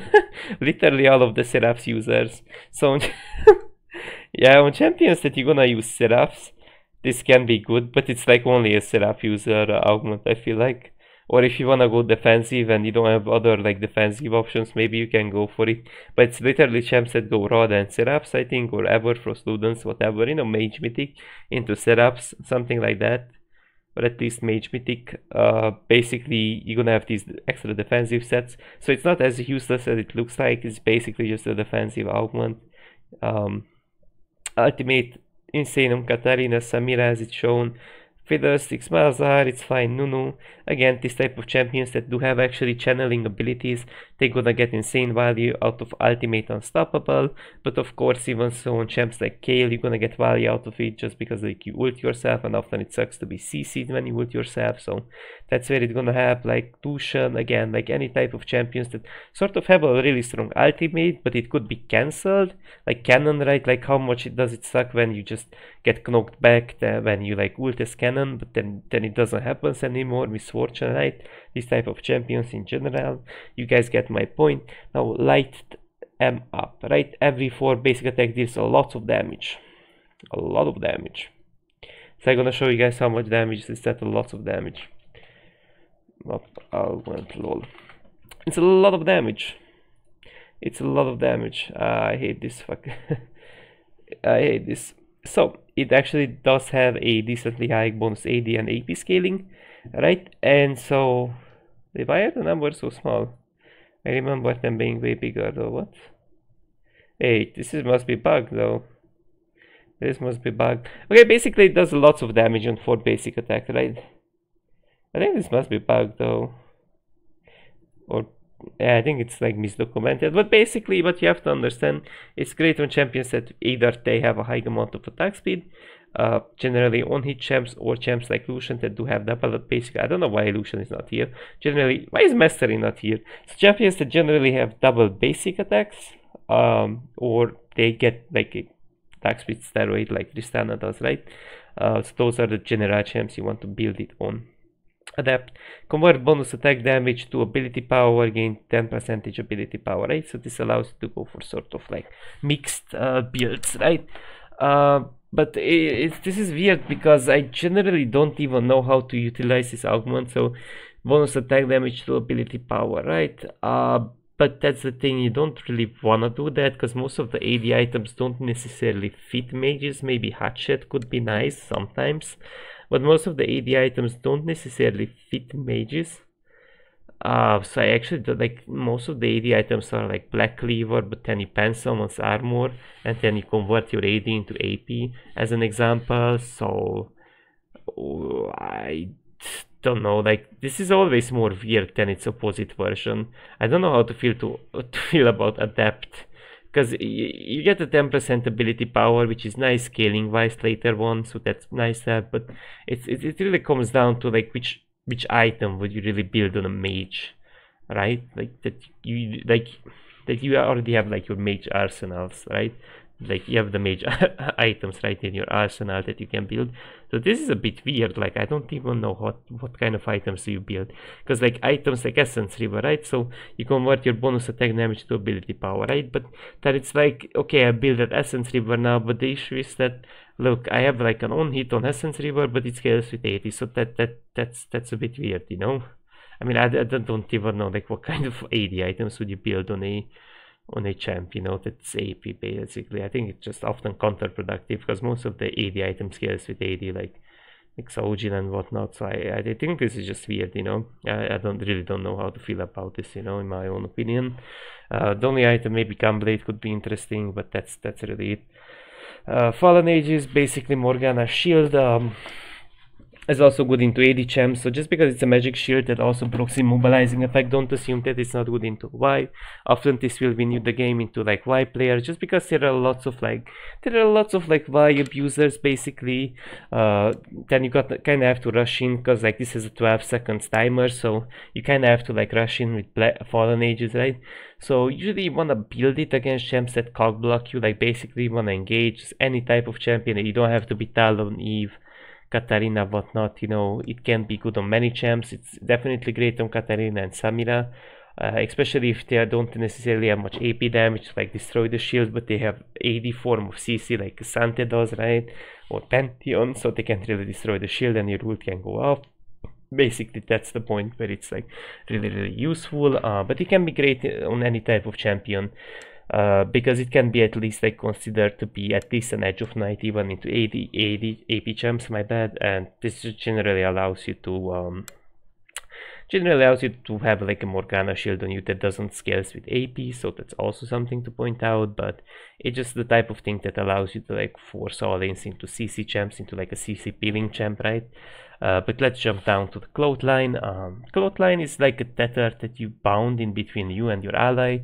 This can deal up to 300 damage when it scales with levels, of course, and so this relies on playing in a very specific ways. Like ideally you've got to have 2 melee champs, or even so if you have a range champ, you have to specifically like position in a weird way that like in a specific way that you get like clothesline value. So it's like positioning is key with your ally, so ideally you should have some form of communication, some form of positioning with your ally, then you can get value out of it. I think it's not a bad augment even though it's underused, just because like maybe like arena players lack the communications in between them, or they don't know how to use it, but 2 melee champs can utilize it really nicely, I think. Mainly it's gonna be useful, I think, into melee comps, even so, right? Mirror image, this is basically LeBlanc's passive. When you drop below 30% HP, briefly become invisible and create a clone of yourself. Or we could argue it's similar to Nico's W, right? And it's just really about fooling people. This is sort of a defensive augment that protects you, but it doesn't provide you anything, just a brief invisibility and a clone that may or may not gonna fool your opponents. So this is a bit coin flippy and inconsistent, just because it's really flippy on like if they hit you or the clone, right? But it's really easy to detect you in the arena. If it's you or the clone. So I feel like this is generally not great. Sometimes it's nice to have as a defensive option, but generally not great. Vulnerability, it's not only like for crit and AD champs, you can build it on tick damage champs like Brand, you know, you see the Mazahar there and whatnot, Timo. Your item damage and overtime effects can critically strike, so that Liandry, that Demonic Embrace can also crit on Mazahar, right? And not only his overtime effects. But also notably, this is also great on champs that scale with crit, like Lucian. His ult is insane with this, Samira is insane with this, Lucian is insane with this, because a lot of champs like Lucian, he does actually build his own items that do actually like do like items, like take your items like Rapid Fire, Essence, Kraken, all of these items are generally built on Lucian, so those things can crit. The item effects from them and his overtime ult effects, so it's really useful on him. Dematerialize, my Dematerialize, my favorite one. So you get 20 adaptive force on takedown. Now note it's not a kill, so if you get the assist you should get the 20 adaptive force no matter what. So once you have this, it's definitely really useful on anything. I wouldn't specifically say on champs that have high scalings. It's good on anything where you're confident enough that you're gonna get like enough stack value out of it to the point where it's gonna be insane in mid-late game. So ideally, if you have early game strength, you should go for this. But even if you don't have early game strength, but you feel like you're gonna win at least one of the early rounds, that should be fine, because you already get 40 AD from that. So it's still gonna be way better than the other one, like blunt force on an AD champ, right? So, and basically it's in the same tree, right? But yeah, let's get back. Self-destruct, very easy.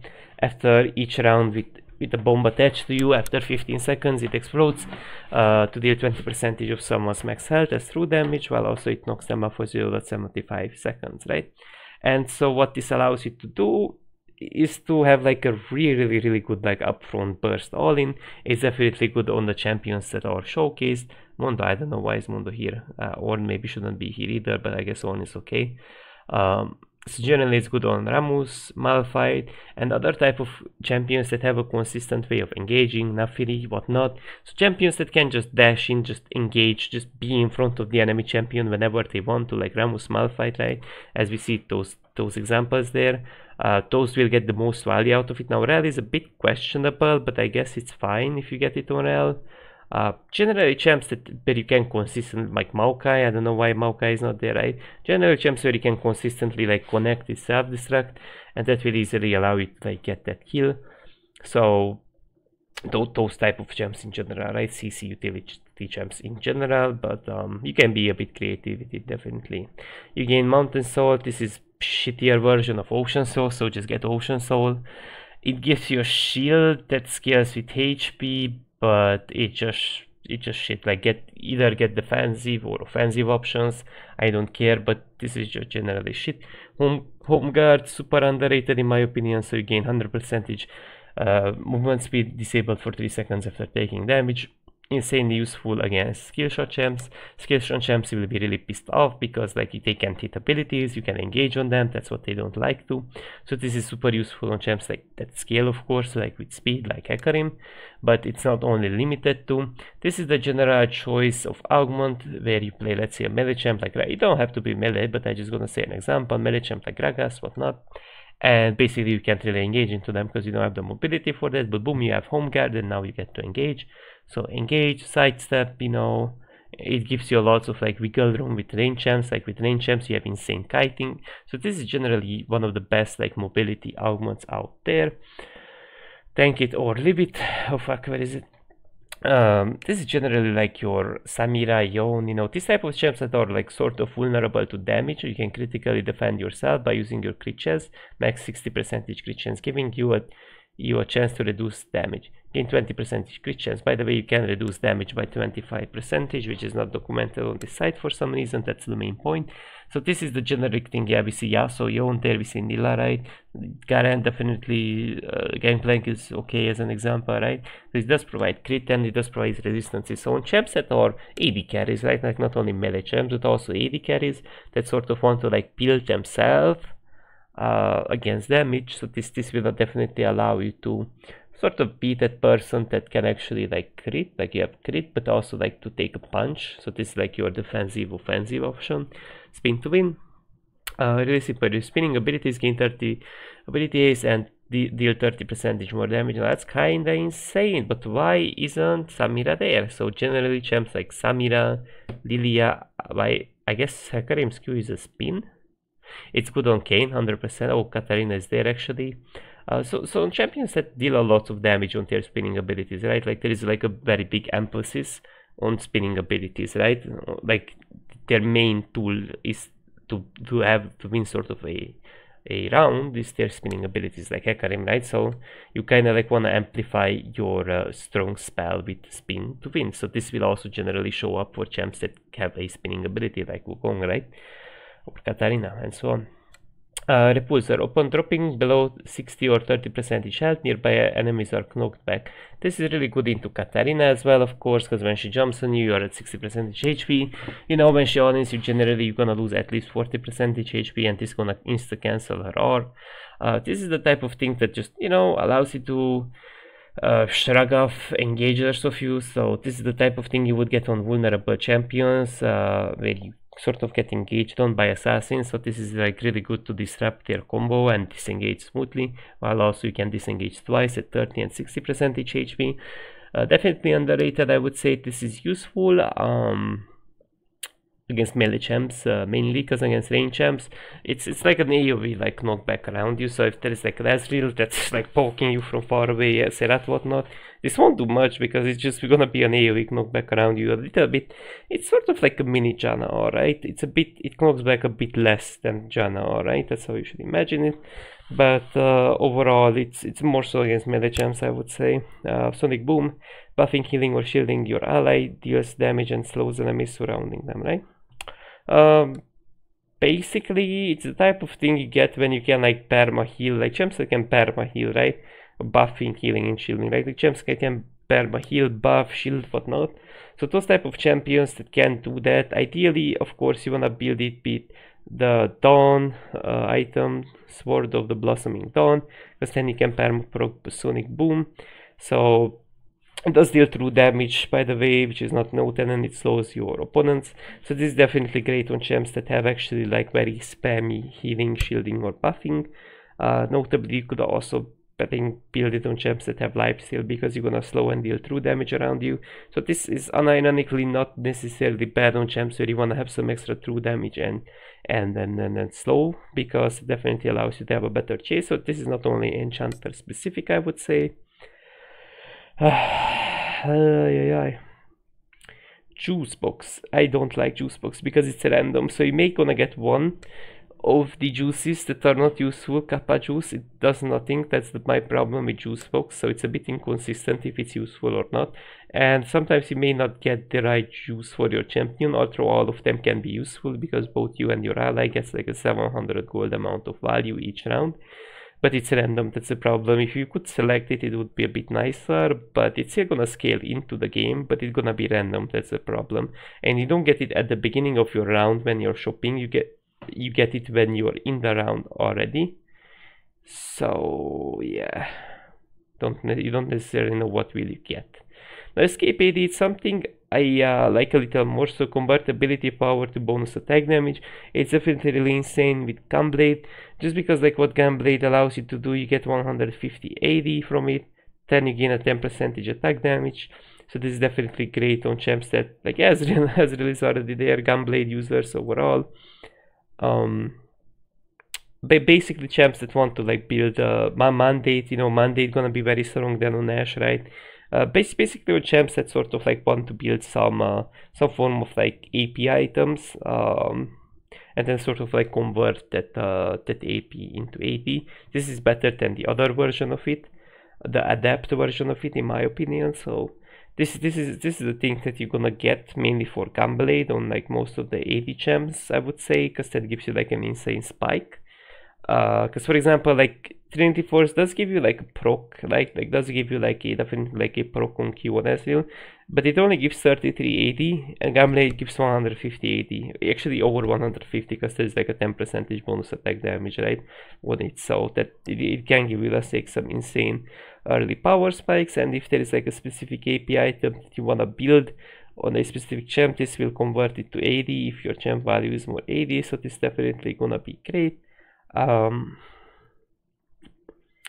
mainly like mainly it really comes down to like what does your champion value at most. Like for example, Morello gives like 100 AP, it gives some 10% magic pen, gives like of course whatnot, you know, like it's an anti-heal, right? And it can be arguably better than the AD anti-heal, just because then you're gonna get, of course, like more AD out of it, right? But you won't get the cooldown, so that's something also to watch out for. So it's really Mandate mainly. It's mainly comes down to Gunblade. These are the main things I can think of that can give you like a really good power spike, I would say. Maybe Liandry in some case scenario, right? But not all that many things. So, like Liandry also does like scale, of course, with like maybe Everfrost sometimes, right? That's what I could see, right? But Zonye again can be great if I think about it, or Banshee in like specific scenarios where you need them, definitely, because then you're gonna get a lot of attack damage beside the utility value that you may gonna need. So that's also something to watch out for. Again, warm-up routine. Now warm-up routine is a specific augment, right?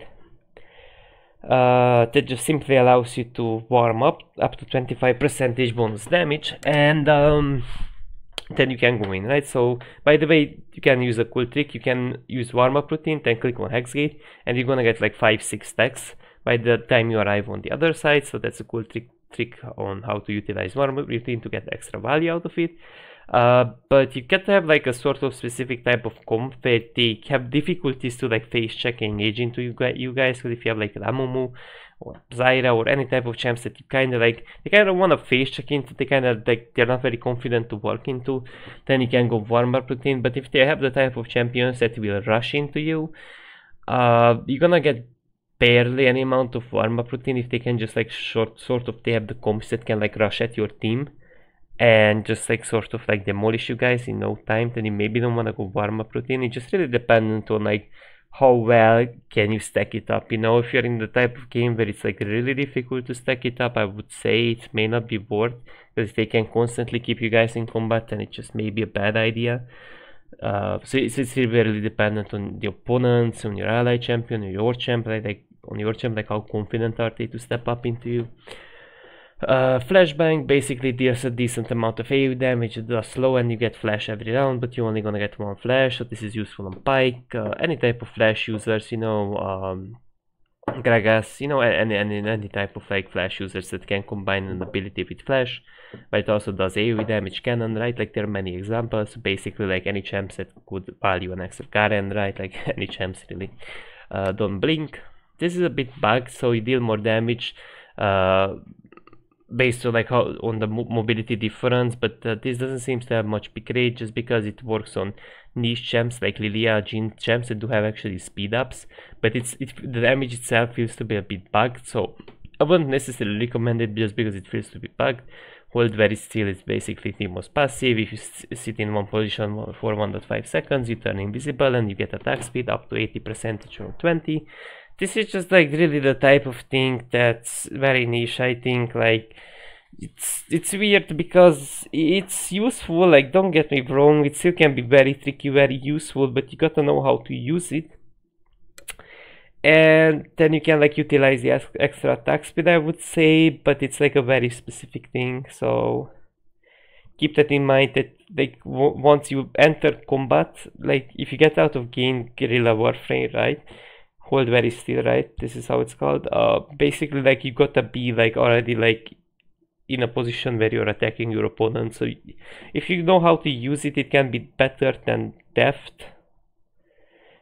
But again, it is a tricky one. It's definitely useful, and it's very tricky when the circle closes.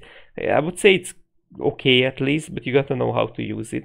Castle is just castle, you switch positions. For example, if you flash in as Gragas, you all in your opponent, then you can switch like with any type of champions, Renekton, whatnot, so he can like finish off your opponent that you all in, and it can be useful. It's also super useful if let's say you play a Cho'Gath or whatnot and your Lucian is getting all in, then you can pull him out of shit with Castle, then you can fight in melee range as Cho'Gath, you know. So it's basically the type of thing that you go for to peel sort of your ally, or to either give them a better engage after you're engaged, because let's say like you all in with Gragas, you're out of fuel, someone needs to finish off your opponent, as I said, and the Guardian comes in as an example, all in your opponents with ult or Q, whatnot, and then they get the kill, so it can be definitely used in a versatile way. Stegosaurus Rex only gonna work on champs that stack, right? So when you gain permanent when you gain permanent stacks of an ability, gain 50% more, right? So it's written off an ability, not off an item, not off an augment, right? So that's a very important thing to point out, unless it's right the game's XD. But it does actually provide you a decent amount of more ability, stacks, my bad. I think it's 75% though. Is it 50%? I'm not sure honestly if it's only 50%. As I remember, it was Stegosaurus Rex was 75%, but I might be wrong. So basically you take it on stacking champs like Veigar, Aurelion, Soul, Cho'Gath. That's basically all of these examples. Kindred, any type of champs that do get like extra value from their passive stacks, basically, right? Don't Chase, it's basically very similar to Singe Q, but it's a bit shorter. You become ghosted and leave a trail of poison gas behind you, dealing magic damage to enemies inside, right? It's basically, I don't know why Singe is not there, but basically the champs that can stick to your opponent and just sort of allow you to have some extra DPS around you, AoE DPS, right? So it's definitely useful on champs like Singe that play in a very like specific way, Bakali is fine, Skarner is fine. So basically on champs that mainly like want to fight in melee range and apply that poison trail, is definitely gonna be really, really great.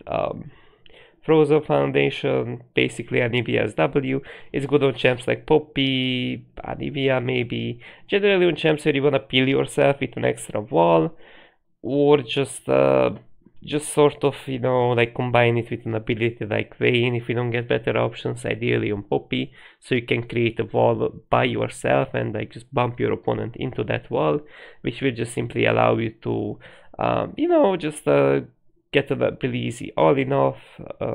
The wall combined with ability like Gnar ult, but Gnar I never seen a single Gnar in this game mode though, but you guys get my point, and it's also useful to cut off people. Can be used definitely in an aggressive, defensive way, just a wall, you know. Now you see me gain the Now You See Me Summoner spell, so this does replace 3. Now You See Me teleports you back to the starting position of your last movement ability, right? What does this allow you to do? Basically, if you want to all in a Zac, right, like you all in a Zac, you jump in as a good example, and what it does is that it allows you to go back to insta-blink back, and then you get some speed, right? So if you want to go in as a certain champion, you dash in as Zed, whatnot, you can go back to your initiating, like your location, right? The location you started from.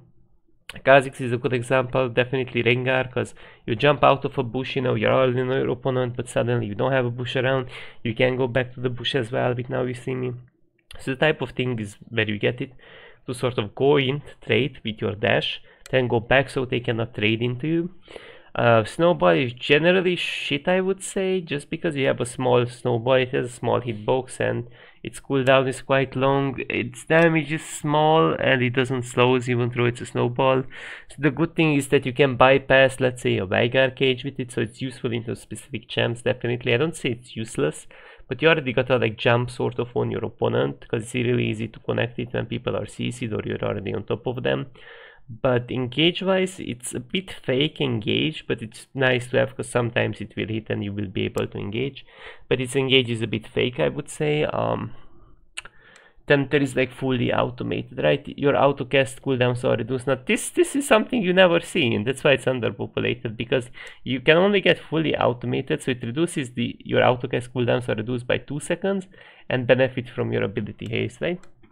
So we covered all of the silver augments. So which are, I want to know, like which are those automatic effects, because we don't even know what I'm talking about. So those automatic effects are mainly quantum computing, right? So 2 seconds less, and it also scales with your cooldown, so this can be very spammy once you get enough amount of cooldown, right? And then we go back to gold augments. Then there is the severe Q augment. It's called OK Boomerang. Let's see if Gaby can find it, which is basically me. I'm Gaby. Okay, Boomerang. Autocast a boomerang at a nearby enemy every 7 seconds, right? So this can be reduced by 2 seconds and furthermore by your cooldown, so that boomerang can be very spammy. And you gotta remember that boomerang also does apply, of course, any type of like effects like Liandry, Hatchet, basically any type of like item effects, you know. So that's gonna be definitely great. But we already talked about silver augments, so again, let's just jump to the next gold augments. Hello there, so let's talk about the gold augments of bread and butter. Now that's the first augment on the list. So bread and butter gives you 200 cooldown on your Q abilities, right? And so what does that allow you to do? Q lovers. Which champions do have strong Qs? No, it's here. Blood, it can be fine, but Blood already built so much cooldown. On Fear, I wouldn't necessarily recommend it, just because your Q becomes already extremely spammy with the cooldown you have, so it's really questionable if you wanna get bread and butter, but it could not be bad just because it gets very spammy, so I don't assume it will be awful. Hecarim, great. Morgana, fine. So these all are valid picks, right? But what I would notably point out, it's not necessarily bad on Kayn. Kha'Zix, as we can see, as an example is in here. For bread and butter, Nidalee, which is not in the list for some reason, but her Q being spammy is great. So any type of champions that have a very strong Q ability, those are the general ones that gonna get a lots of bread and butter value. While also notably on some champs it's just bait, like on Aurelion, so it's not gonna be very useful because your Q will be already constant once you max it out. On Ezreal, if you have enough cooldown, basically 1 Q, it's just like 1 Q reset, so it's not gonna be very useful on every single champion. On Yasuo, it's not useful, so keep that in mind that on some champions it's just bait. Thread the needle.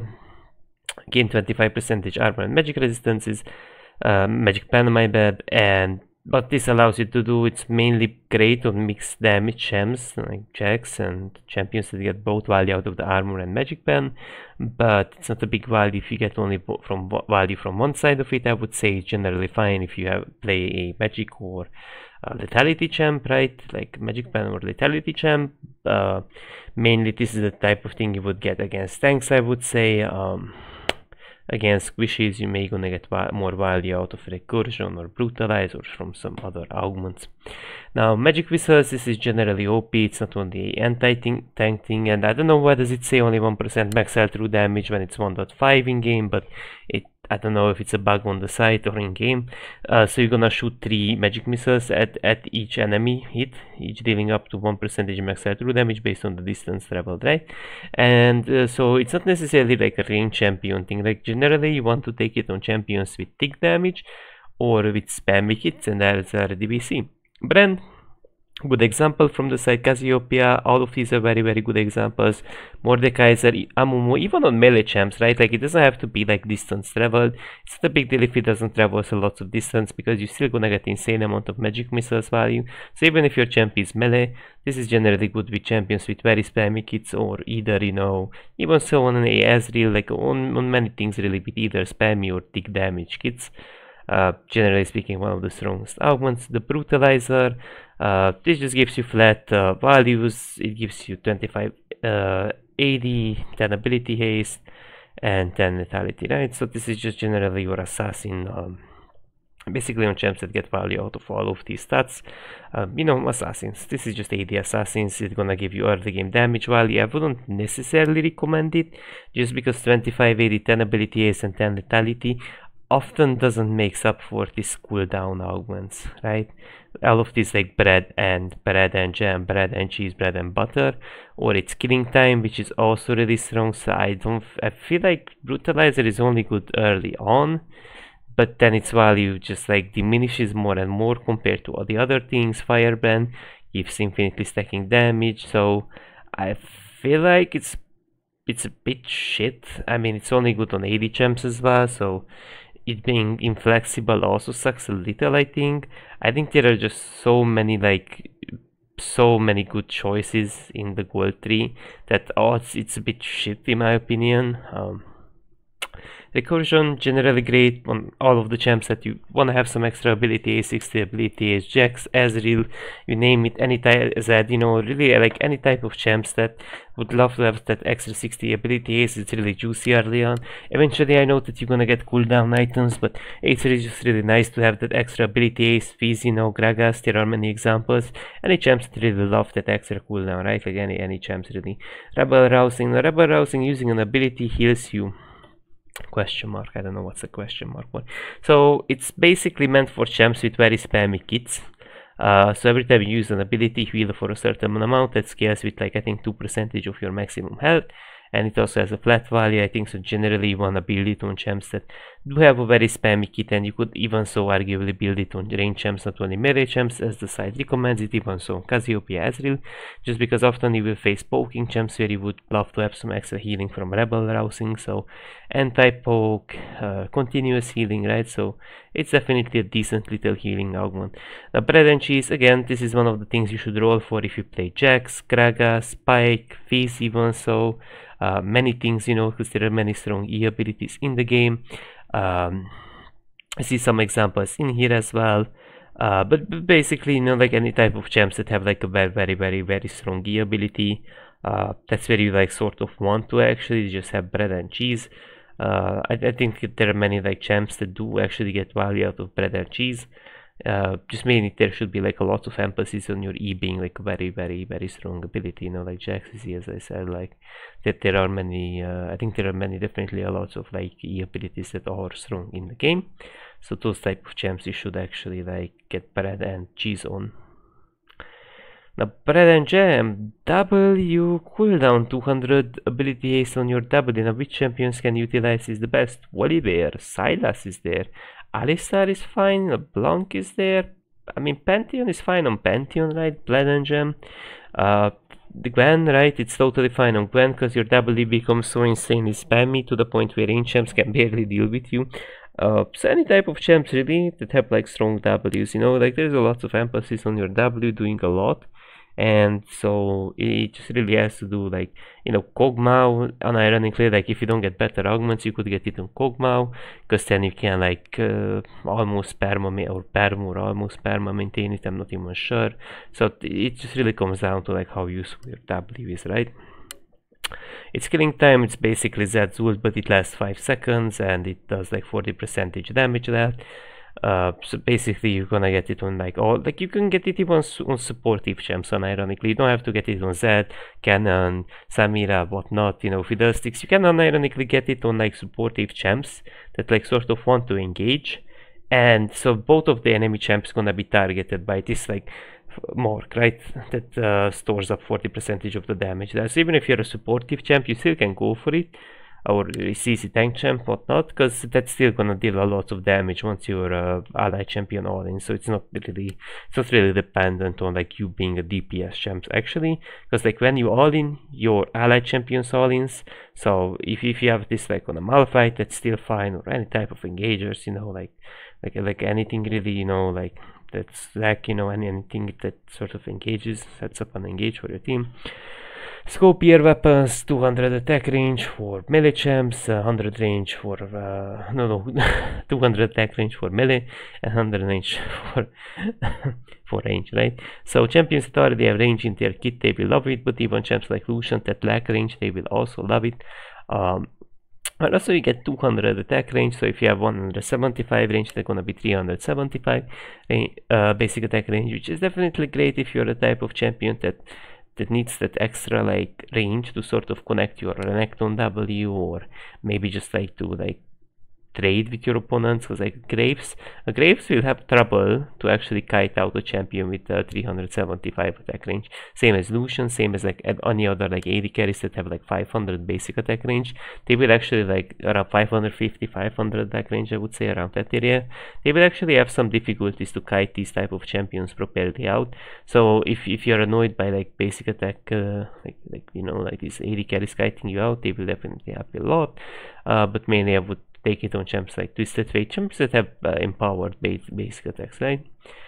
Your basic attacks apply a burning effect infinitely. This just simply allows you to, you know, I would mainly get it on ticking damage champs, but it also great on champs like Lucian, champs with double basic attacks. So if you double basic attacks, you stack 2 times at a time, you stack twice, but this infinite damage stacking burn is a bit bait, because you have to stack it like so much for it to deal a lot of damage.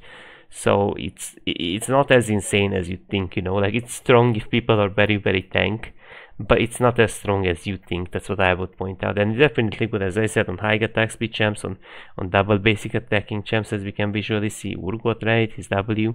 So definitely like on champs that have like high either ability frequency or basic attack frequency.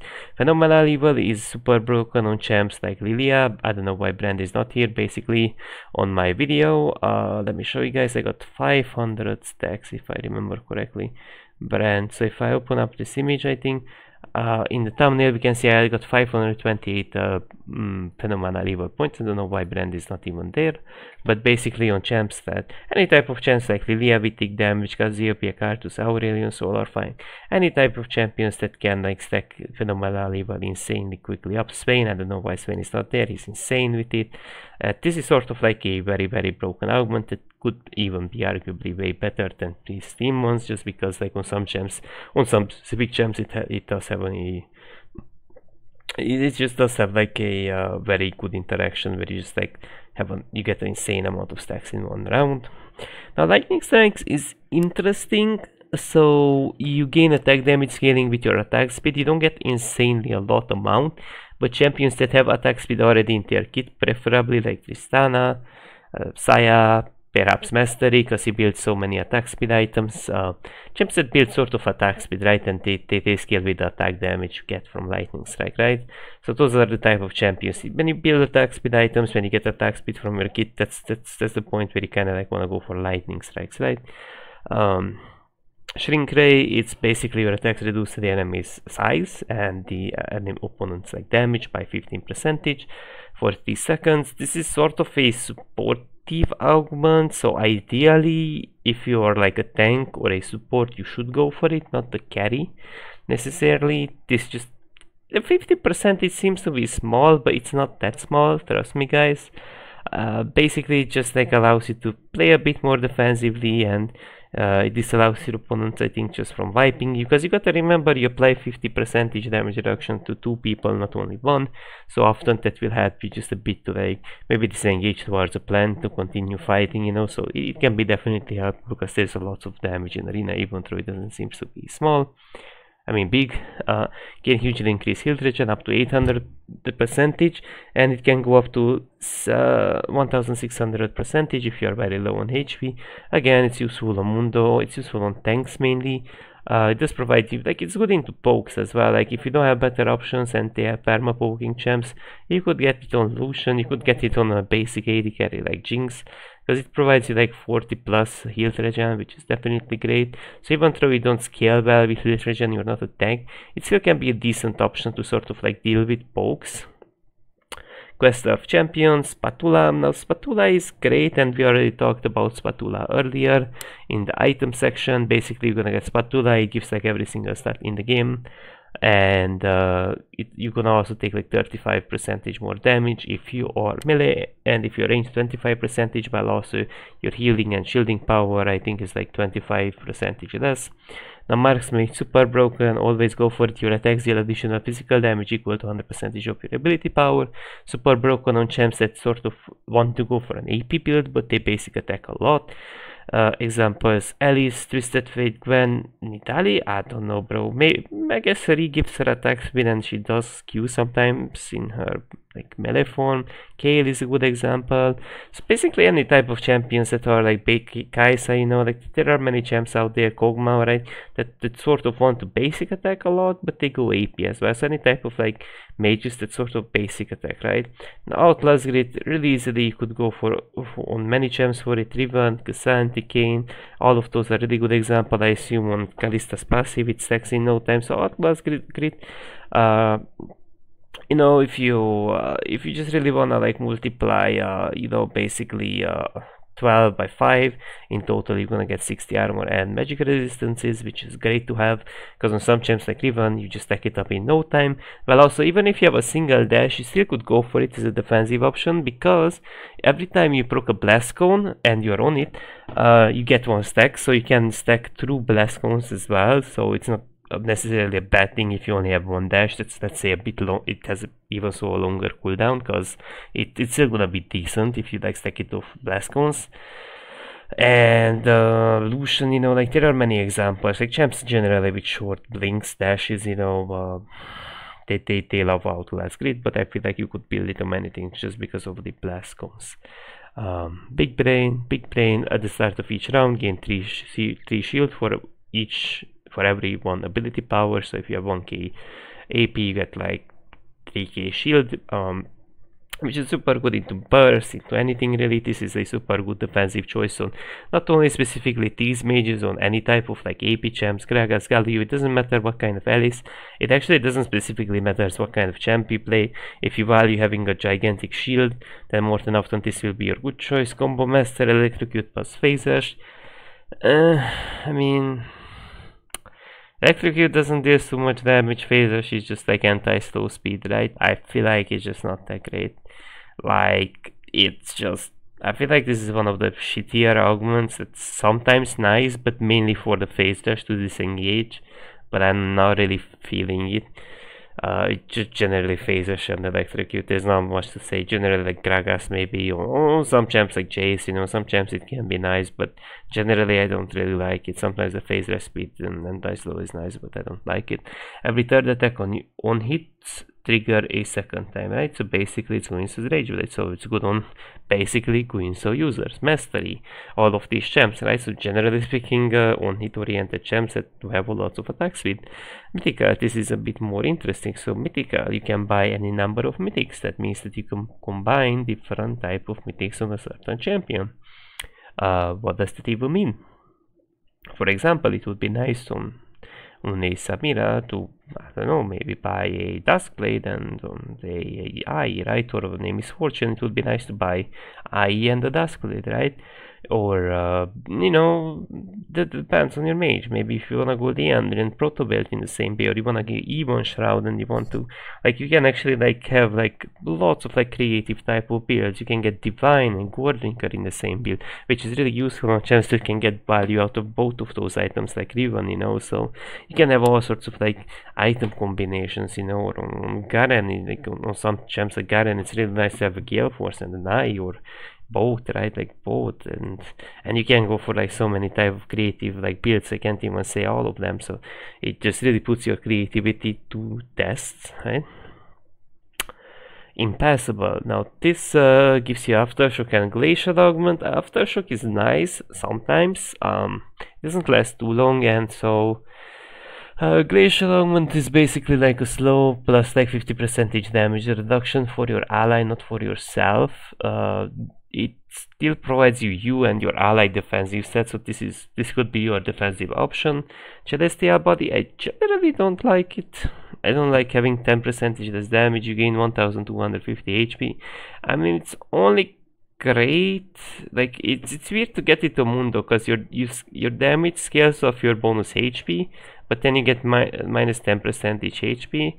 So this is like definitely a strong early power spike, but I feel like the 10% is gonna smash a bit with your DPS later on. I would say just utility champs like Karma, you know, like I would say like on some champs is definitely great, but I just don't like that there's like a minus 10%, you know. I just be. But it's definitely an alright augment. Requirements: possess Heart Seal with 400 stacks, right? 400 plus stacks. Reward: multiply your Heart Seal stack by 4. Increase your health regeneration by 10% of your Heart Seal stack. So this provides you shit ton of HP, shit ton of health regen. So generally, who scales with HP? Sion, Mundo, Sejuani, as we can visually see. Any type of champions that do have some form of HP scalings, they will love this item. Cho'Gath even, so like really any type of champs that scale with a lot of HP. Like if they have some type of passives, or they have some type like a Santerai, if they have some type of Tamkench, you know, like if they have some type of, you know, abilities or passives that scale with HP, they really love this this augment, of course. So Set, right, it's insane on Set. I don't know why Set is not even there, because if you have like 1k HP, then your W just one shots with the true damage bar, so that's just insane. From the beginning to the end. This is Dark Harvest plus First Strike. For my opinion, First Strike feels to be buffed, which just simply means that it does more damage and gives more gold, and it felt like Dark Harvest also gives more damage, so I think it's just like a buffed version of those basic runes. I would say it's okay to take if you don't have other options. Mainly just because I say other options, because this is good on poking champs. Like it's definitely great on poking champs, but the many champs you can find in the gold tree way better options, like magic missiles, cooldown on a specific ability, it's killing time, firebrand or phenomenal evil if your champ scales with those, spatula, marks, like there are so many better options. So it's one of those things, it's fine, but I think there are just better options. Dawnbringers upon dropping below 50% HP, heal for 30% of your max health. So this is just either you build it on a tank, which is totally great if you do so, or you could build it on a squishy as well to survive. So this just increases your survivability. Soul Siphon, gain 20% crit chance and 20% lifesteal on critical strikes. Now this is only specific to crits, but some abilities do crit, and I think maybe champions do heal of that, but I'm 100% sure. So this is just like, generally speaking, you get it on champs that love to heal and love to crit. Samira, Yon, Graves, you have all of those champs there, so basically any type of champs, you know, that love to crit, love to lifesteal, you know. Even so on a Olaf you could get it. It's Kritika, Jhin, you know, Karen, Samira, Gangplank, like you could get it on so many champs that scale with crit, you know. Parasitic Relationship, you heal 15% of the damage dealt by your partner, which just means that you take it on supportive champions, on tanks, on basically like tanks at most, you know, like supportive champs. So you get to live a little bit more because your DPS champion that you sort of enhanced or protected, they can heal you, right, based on the damage dealt, which is just great. feel like this is a shitty runes, like these are very shitty runes that you're gonna get fleet for Code and Grass, but I think these are just shit. The healing and the damage is not very impressive, in my opinion. These are the worst possible augments. Like these two, like these are the one of the, like these two keystones don't do enough. Honestly, Restless Restoration is way better than Demon's Dance. Whenever you move, you're gonna heal. So if you have Moonstone, you can perma-proc Moonstone by moving, and that's also gonna proc your stuff for Ardent or what have you. So that's definitely really nice to have. This is just good on like everything. You could take it on anything. If they have poke on the enemy team, you don't have to be a healer, you don't have to be anything. You can just generally take it if your champion A is Lilia, so you move really quickly, or B, it's like they have a lot of poke, so this is just versatile when you get it. It's not really champion specific. With haste, now ideally you want to get with haste on like many champs, not only champs that value to have a lot of mobility like Vlad, Elia, Singe, whatnot, but you can get on many type of champs. It just simply allows you to sidestep abilities, to engage way more smoothly, just mobility overall, you know. Like this is very annoying for your opponent, mainly because you get to gap close into that annoying Ash that wants just to perma poke you from safety. Searing Dawn, basically Leona's passive. You mark your opponent with your damage, then your ally champion procs it. It's also good on champions like Amumu with continuous damage, so it's still good on Swain, even though it looks like a supportive option, just because your ally champion can quite often proc it. Now Apex Inventor is mainly good for stacking Heartsteel, for proccing Ludens, maybe Everfrost is a bit more frequent, mainly like either activatables or sort of items that have cooldowns, like maybe with Eclipse, you know, it could be interesting, but not many things. Now ethereal weapons is just basically the type of thing you get on champions that have on-hit effects in their kit, or they build on-hit items like on Gragas. Basically, like if you have Lichbane and you have ethereal weapons, if you press W, you can basically ult and one-shot people with that, because if you press W and you have Lichbane, you get to proc your Lichbane and your W in 1 hour, and that often just one shots. So this is definitely really interesting, and also allows to have different playstyles with champions, while you can like push, for example, Kha'Zix to a more poking oriented playstyle just because you have ethereal weapons, and you can poke with Essence, Rival and Prowlers, which procs on your W or on any other champs like that. So your kit can become a bit more poking oriented with ethereal weapons. Well, also notably on Kha'Zix you also proc your passive, on which is really interesting because you can perma proc your passive with your E, which is definitely really interesting, so you don't even have to touch them, just be in range to E. So it's definitely broken on some champs, right? Teemo as well. I mean, on many champs, you know, that can like perma get Valdi out of it, or they have on hits in their kit already. Keystone Conjurer, Eric, Comet, basically on Brand, basically on poking champs. You wanna get it Malzahar, you know, poking champs, you know, overall. Vengeance, after the partner dies, gains the maximum amount of Omnivamp and you get 30% Omnivamp and damage. Really good augment. Basically, it's really good if your ally is quite often either suicider or he gets focused out more than often. He's the one that's more than often dying from your own observance, like you observe that your ally more than often dies faster than you do, then yeah, you should be like, yeah, I should go Vengeance. But if they pair on focus you, then you probably won't get enough Vengeance value, so it's just really dependent on the game. Extendo Arm, really useful, shoots a Blitzcrank hook. It's definitely useful on champs that don't get, like either they don't get to engage, but even if you get to engage, it's nice to have an extra layer of like hook, you know, like it's nice to have like an extra layer of engage in your kit. It's basically really good into range comps, like let's say you play into Val Possession as an example, you don't really get to like engage in properly, then this Blitzcrank hook will pull you out of shit because he pulls that Ash in front of you, you all in him as Pantheon or whatnot, Udyr, and this is just really good on champions that can sort of like step up to the enemy in chance but can gap close. It's a blitz hook basically, right? When your ally drops below 30% HP, trade some of your health for a shield, which is usually quite massive. This is the type of thing that you go if you have like play like, you know, any type of champ like Sion for example, and basically have a Kog'Maw, and Kog'Maw is your win condition, so you got to sort of protect him. You go for Willing Sacrifice, and then And then what happens is very simple, you know, you basically just protect him from dying, then you may turn the whole thing over. Restart, I think it's underrated, it's very OP on many champs. There are some champ examples, but it's good on so many things, it's actually unreal. Basically you reset your basic abilities every 10 seconds, which is kind of broken, I mean, on anything really, because like if you time your all-ins, it's strong on everything, except like on champs that already have very low cooldowns. I assume it's a bit whatever on Yasuo. I guess you reset your wind wall. Like on some champs like Ezreal, it's a bit whatever. When you have shit ton of cooldown, you just perma have almost every time your abilities, but it's still gonna be useful. On Galio it's super useful, on Jax it's super useful, on Fizz it's super useful as an examples, but it's generally great to, like, you could theoretically get this on anything and you will be useful. That's super good. Boomerang, you mainly wanna get it on scalers, not really supportive champs. So scalers, basically people that build AD AP and they have some form of like effect like Hatchet or Leandry, because this Boomerang does actually proc those type of effects like Ludens, Night Harvest and so on, so keep that in mind. It also proc Sherida's Grudge, so it's a very useful Boomerang. Dive Bombard, your team swears that each round explodes, dealing massive damage, which is like 20% max health damage.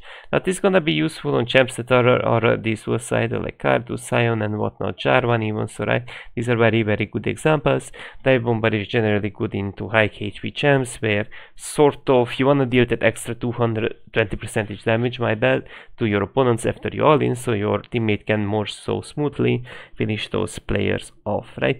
Another Day is useful if you are getting perma one-shotted, so this is what you should go for ideally, because like it doesn't matter how much damage you have, if you all the time gets one-shotted, this is basically a Kindred Hour, it works like a Kindred Hour, and so what this allows you to do is just very simple. It peels you from a potential one-shot and perhaps even turns over a fight in your favor if you can set up properly an all-in engage. For example, you have Die Another Day and you play like a Twisted Fate Renekton, and just exactly around the end of the Die Another Day, you're gonna throw your gold card at your opponent, you're gonna stun your opponent as Renekton, you're gonna all-in that opponent, so you can sort of like time your all-ins. You gotta be really good with time your all-ins. After Die Another Day, defensive maneuvers, you get the barrier, you get the heal. I feel like it's a bit basic. It doesn't scale so well. It feels to be nice in the early game. It's great to have as a supportive champion, but what this really does, it's like heal and barrier, and it's good on supports that have actually like healing and shielding power in their item set that they build. Otherwise this doesn't scale too well on any other champs that don't actually go for healing and shielding power items. Vanish, 4-second invisibility, good on champs like Annie, Pantheon.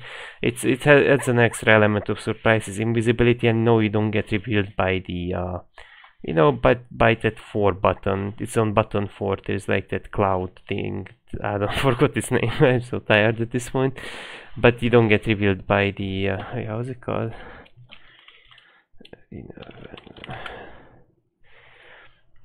I think you guys get my point, no? Where was it? I mean, I think I see BA right now to find it, but I think you guys get my point. There's like a thing that reveals people. Shop phase, structure, combat phase, augments. I mean, basically it's on the 4th button, I guess you guys get it, but I just don't remember its name.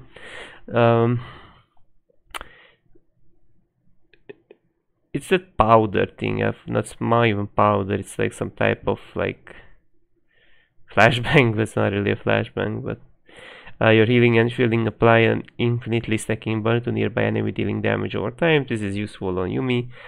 This is mainly gonna be useful on champs that heal constantly, like I assume this is gonna be great on Mundo. Generally speaking, on champs that heal non-stop like Taric, non-stop healers, then this infinitely stacking burn will be useful. So keep that in mind that you got the perma heal and shield, and then you're gonna get value out of it. Definitely use your banner of command. You enhance your ally by 15%, but it could be 25% as well, because the text might be bugged. I'm not even sure what to tell you guys. They gain extra ability power, HP, adaptive force, and cooldown by 15%, if I remember correctly. All for you. your heals and shields are 40% stronger used on your partner, so this is mainly good on Yumi, Soraka, even so on Taric, any type of enchanters, but this is just mainly for enchanters. Oathsworn, basically Callista's ult. It stops at the first target you can hit in the line, so for example if there is a Braum and behind Braum there is a Varus, then it will hit the Braum first. So that's good to know. Minion Mancer, you're only gonna get it specifically if you play a champion that does actually have some extra summons like Navi, Zyra, Yorick, and so on, you name it. This is very strong, I would say, because they get extra HP, size, and damage. This is generally recommended on every single, I would say like every or almost every single what's it called, like champion that does actually have minions, except maybe Mazar, because I feel like his W gets wiped too quickly by his AoE champs, so it may not be the best on him, because there are some other like ticking damage augments. So on some champs it's a bit of a bait, because there may be better augments for them, just because like you can't get enough value sometimes out of your W. That's the thing on Mazahar, right? Angel of Retribution, it's definitely made for champs like Milio, Janna, it's fine, you know, Lulu, it's okay to have it on, Bard, like, you know, so many things basically, like, so many things. Taric, you could even build it on Senna, like, and so here's the thing, restore or prevent 2500 damage, which means you heal or shield, right? And you could even build it on Senna, and you finish the quest just for that 100% attack speed, you know, and basically you don't even care about that, and your attack zeal additional magic damage equal to your 300% heal and shield power, right? Like, you don't even care about that, you just do it for attack speed. I seen like many people on Bard as well doing it just for the attack speed, and they don't go for healing and shielding items, so you could even arguably do it for that as well. I've seen some people doing this on Kale, but I don't know, Kale it stacks a bit slowly. And your heals and shield can critically strike in 20% crit chance, so basically it just means that they can crit for an extra cool effect, and it's just basically heal amp. But then you need that crit item that I talked previously about. In the item section, there's like a crit AP item. Cannon Fodder, basically this is not very useful, in fact it can be very inconsistent as well at the same time. And the reason behind that is just very simple. It may not hit, right? That's the issue. It knocks up, it does some damage, but if it doesn't hit, you stagnate yourself in one place. And the issue is you don't really get to like move for a certain duration, and you could be all in. That's the issue, and it could be very ugly. So it's a bit inconsistent, but if it hits, it's great. But at the same time, you're in the cannon, so you can, like, you may not be able to peel your ally properly, depends. And so Blood Brothers, this is really good on Draven if you have Darius in the same team, but I think you have to have Darius and Draven in the same team, but I've seen some Draven players getting it regardless if Darius was in his team. This is the go-to on Draven. This allows you to stack Darius's passive on your opponents while you get his passive. You can get up to 240 damage in max level, and it's definitely great because Draven does have high AD scalings on his Q and R, so this is definitely useful. The Rap God. I don't know why is this Gangplank specific.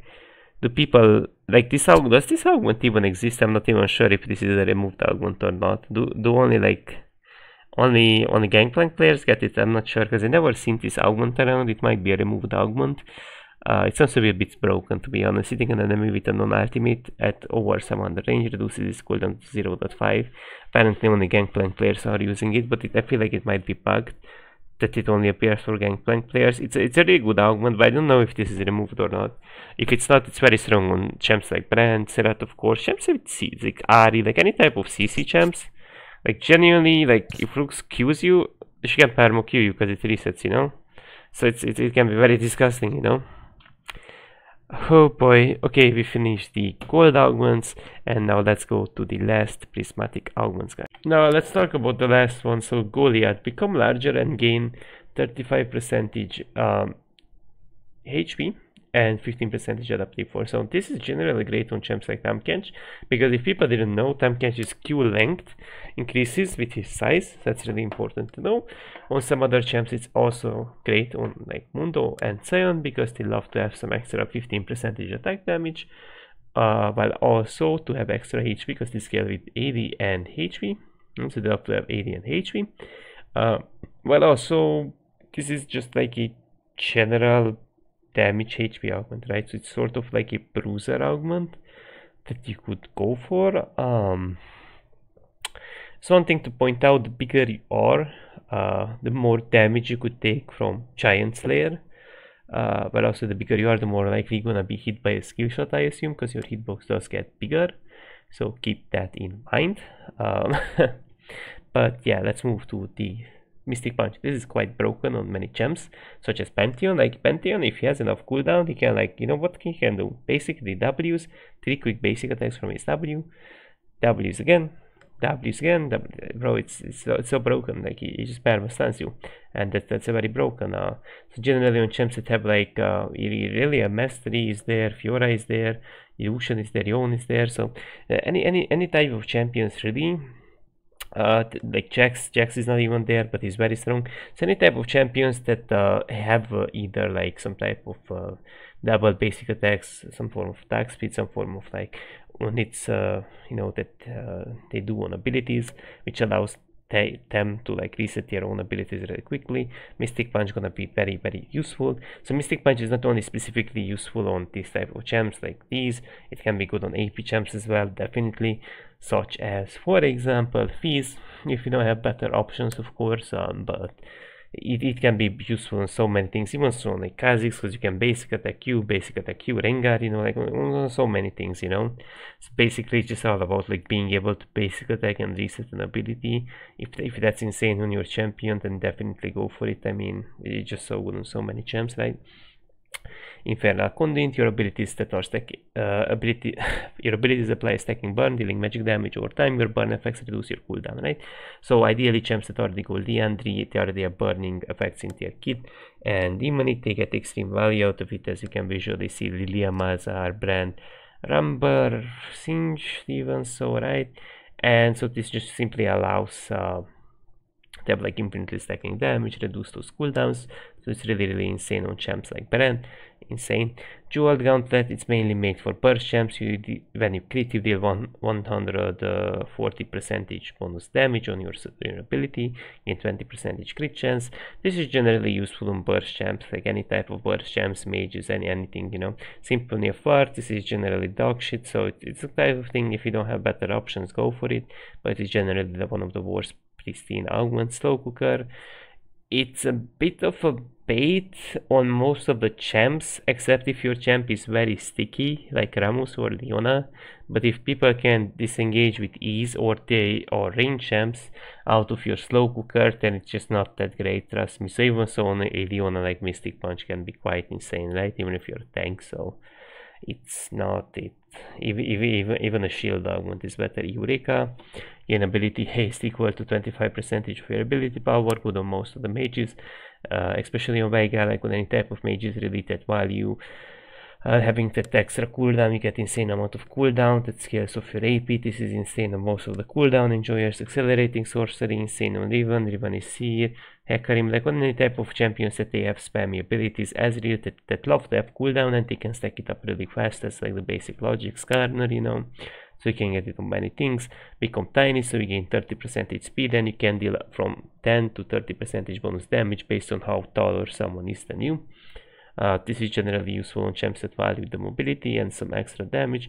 Courage of the Colossus, on CC you get a shield. This is good on champions with consistent CC like Leona, because they can get continuous shields.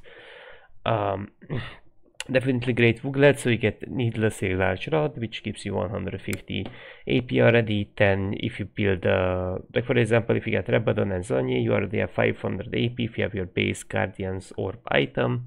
That's insane amount of AP, but often you want a second item, it perhaps, not necessarily first item, it depending on your champion. Tap Dancer, this provides you 10 basically provides you 10 movement speed, stacking infinitely gain attack speed equal to 10% of your movement speed. So this is generally great on basic attackers that want to sort of kite to get that bonus mobility. Attack speed won't be that high, but you're still gonna get like lots of mobility, which is definitely really valuable to kite people out. So mainly for kiting, sidestepping, you can go for it. It's definitely really good on most of the AD carries, basic attack oriented champs, right? Ultimate Revolution, you get tools, Malphite, Amumu, any Kiana even, so like any type of champs that have very strong ults. This doesn't have to be like specific to these type of champs. It can be anything, you know, it's not specific. Chain Lightning, this is very broken on Alawi specifically, it's even on the list just because like Chain Lightning specifically actually does proc on the soul that she pulls out with her E, but also like champions that have a lot of AoE damage like Brante get a lot of value out of it, so champs that get to like deal a lot of damage right in one run. Chain Lightning you can get a lot of Chain Lightning value out of it. Cannon, you know, Samira, these type of champs that preferably have AoE, so both of the targets get hit, so it ricochets of both of the targets, the Chain Lightning damage. Really insane because it's true damage. Earthquake, it's really good on champs like Riven. I assume Lee Sin is not bad, so generally speaking, Riven, this type of like dashy champs fees, even so it's okay to have it on Kiana, on Pyke, it's fine. And on champs that have multiple dashes, there is the Kayn, there is an Affili, so any type of champs that do have dashes, preferably dashes with CC, right? Spellwake, Ziggs, you know, any type of mages at most, like you could get it on any type of mages, preferably with CC though. Raid boss, this is dependent on your ally champion a lot, but it's like if you go for a champ like Mundo, you know, it's fine, like it's good on many champs that sort of can't come back after losing so much HP, you know, but it's really good if you have a Ryze in your team as an example, maybe a Galio, maybe a Kale, maybe something, you know. Kalista can pull you out, Ryze can ult you away if you are in your raid boss form, so it doesn't get like destroyed, or if you have like some type of pillar shielder, you know, then you can go for raid boss, but sometimes it can backfire because your teammate gets killed, or in no time the raid boss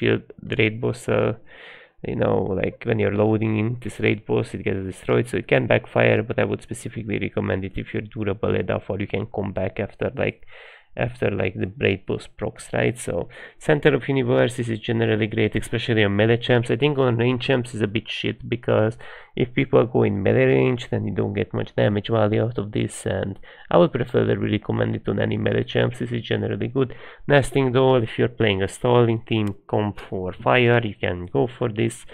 Mainly it's good for utility champs, I would say. Pyke, it's interesting on Pyke, but on most of the champs I wouldn't necessarily recommend it. Master of Duality, Ezreal, Jax, you know, Kale, any type of champions that love to have AP and AD hybrid champs in general, but I mean it's good even if your champion scales only with AP, like Cassiopeia, or Kit is very spammy, so it really, I mean, maybe not Cassiopeia really, because your attacks grant stacking ability power, right? But mainly like hybrid champs like Katarina, she gets insane value on her ult. Blade Vaults, again, this is generally great on so many champs. Again, Blade Vault, so this allows you to actually just like use the ult for SR Blade Vault, so you're basically not targetable and you're slashing your opponents constantly. While also you apply on-hit effects on those 8 slashes, but at the 50% effectiveness. This is also great if you're playing Garen, as we can visually see, because you can press E and Blades Watts at the same time and your read doesn't get cancelled. So it's definitely great on so many champions. Gain 250 range, this is interesting on melee champs, because you can't really get kited out properly then. You have 150 only if you're ranged. Now that's definitely great for either side. This is just range, there's not much to say. It's the same as the older augments. Basically you get more range, basically you can hit more easily the Renekton on W if you press EW, and now you get 50 range from W itself, 250 from this augment. That's basically so much range, like they can't even keep the pace with that. So that's definitely great on champs that maybe lack that engage and they want to have that extra basic attack range to sort of deal with their opponents as a melee champ.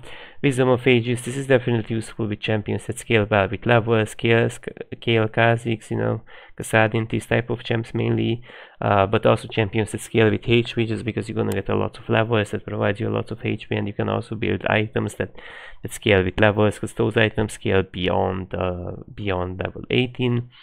Omnisoul is generally flippy and shit, just because like you could get the shittiest possible like Drake souls, while also it's like whatever, cause it's flippy, you know. I guess on Shyvana it's good because it's Shyvana. I think she gets extra passive value, might be it, but I'm not sure. But basically it's just generally shit.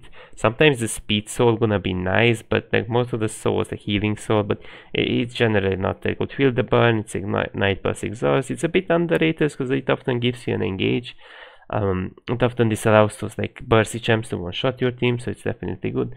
Mad Scientist, you know, on round start you grow large adaptive force and HP or ability haste and move speed, so this is definitely useful on champs like Gragas, that while you're having adaptive force and HP or ability haste and movement speed, so if you're playing the type of champions that loves like both of those sets, like maybe even so Rengar, then you could really easily go for it, you know. It's a Hecarim is there, I mean, any type of champs really that value both of those stats. This is generally good. Mad Scientist can touch this. So casting your ultimates makes you invulnerable for a short duration, which is basically 2 seconds. It's really useful on Samira, it's really useful on Kassad, you know, on many type of champions that sort of want to be invulnerable in their ult. Katarina, you know. 50% of damage dealt to your ally is redirected to you, and 15%, I think I said 15%, and 50% of healing they receive is given to you as well. So it's the supportive. This is a supportive augment. It's very similar to WoW Knights, except it heals way more, of course. You can combine it with WoW Knight, so you have like a anathema's amount of like damage reduction on your ally, which is definitely great. Laserite, this is super useful both on AD and AP champs, even so on tanks. You just gotta make sure that you can stick to your opponent so you can get enough laser eye value. It's also useful on Aurelion Sol itself, right? So it's useful on, why is it useful on Yuumi? I guess it's okay on Yuumi, but it's great on many champs, to be honest. It's just like a decent damage augment. True Shot Prodigy, mainly poking champs, just because like you shoot an Ezreal ult, but you gotta be like 700 range away from them, which is like similar to Caitlyn basic attack range. Circle of that, basically healing and regen, you do deals a portion of the value in magic damage to the nearest enemy champion, so this is definitely useful on champions that heal a lot, like Mundo, you know. Generally speaking, it could be like a tank as well that heals a lot, like Tampkench, you know, like anything really that heals a lot. It isn't specifically has to be like necessarily an enchanter, but more than often Soraka is your go-to, you know. Pay magic, insane on Jarvan, insane on Katarina. Why is Lissandra recommended? Basically your ult already stands for 175, no? So it's not very useful on Lissandra, I think, or on Simon, but I don't know why are they recommended. Oh no, they're not there, my bad. They're 1 row, I'm tired. They're 1 row down. So Katarina, Samira, as I said, this type of champ alone, it's fine on, I guess it's okay on Yorick, I guess. It has an 8-second cooldown, basically, Fade Magic, and it's just like really great if you want to sort of all in, and on Katarina if you don't want them to have a response, you know, after you go in to cancel your ult or some, right? It's just good if you want to force an all in, basically, right? Orbital Laser, with setup this is great, so you deal a lot of magic damage, which is not written, and you deal like 20% max health through damage, right? So this is good if you have setup, like if you have enough CC in your kit, maybe an Everfrost if needed, you could go for it. So basically on any type of champs that have enough CC to set it up, Lissandra, you know, Galio with Everfrost, anything really that has enough CC, or your ally has CC in his kit, it can be useful. Quantum Computing, I mean, it does not deal much damage and it doesn't heal if it's inside of the circle, so this is generally not too useful on many champs.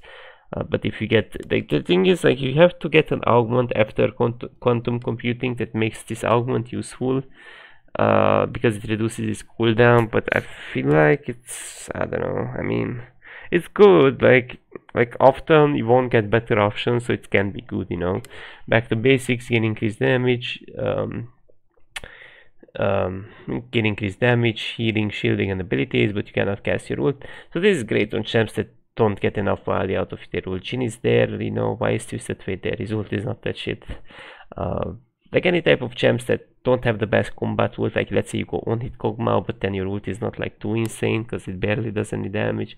So any type of champs where you won't really hit your ult, or it won't deal too much damage anyways. It's good on Draven as well, just because like your ult is often not insanely useful, because more than often you're gonna hit one part of it, which won't deal too much damage anyway. So at this point you could just have more DPS, to be honest. From back to basics, so generally on champs where you just have a shitty ult, you know. Draw your sword, this is your go-to thing on Samira, Urgot, Graves, you name it. On champs that sort of want to play in melee range, gain 35% attack damage, 35% health, 25% attack speed, 25% life steal, 25% movement speed. So basically on any type of champions that sort of want to, like, it's even so good on Ash because like your pokes are way better, right? So like you gotta remember that even though you play a range champ, like yes, your attack range will be melee, but your abilities will be still ranged.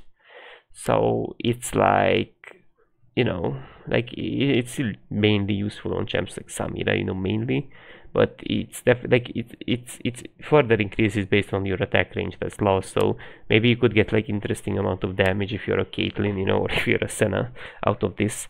Thieves Claw, I would only, it's a bit flippy, but I would recommend it on Jax as well, maybe champs with mixed scalings that love like most of the things that Thief Claw throws at them, but you get 30% increased stats, so I would say only on like champs it's good on.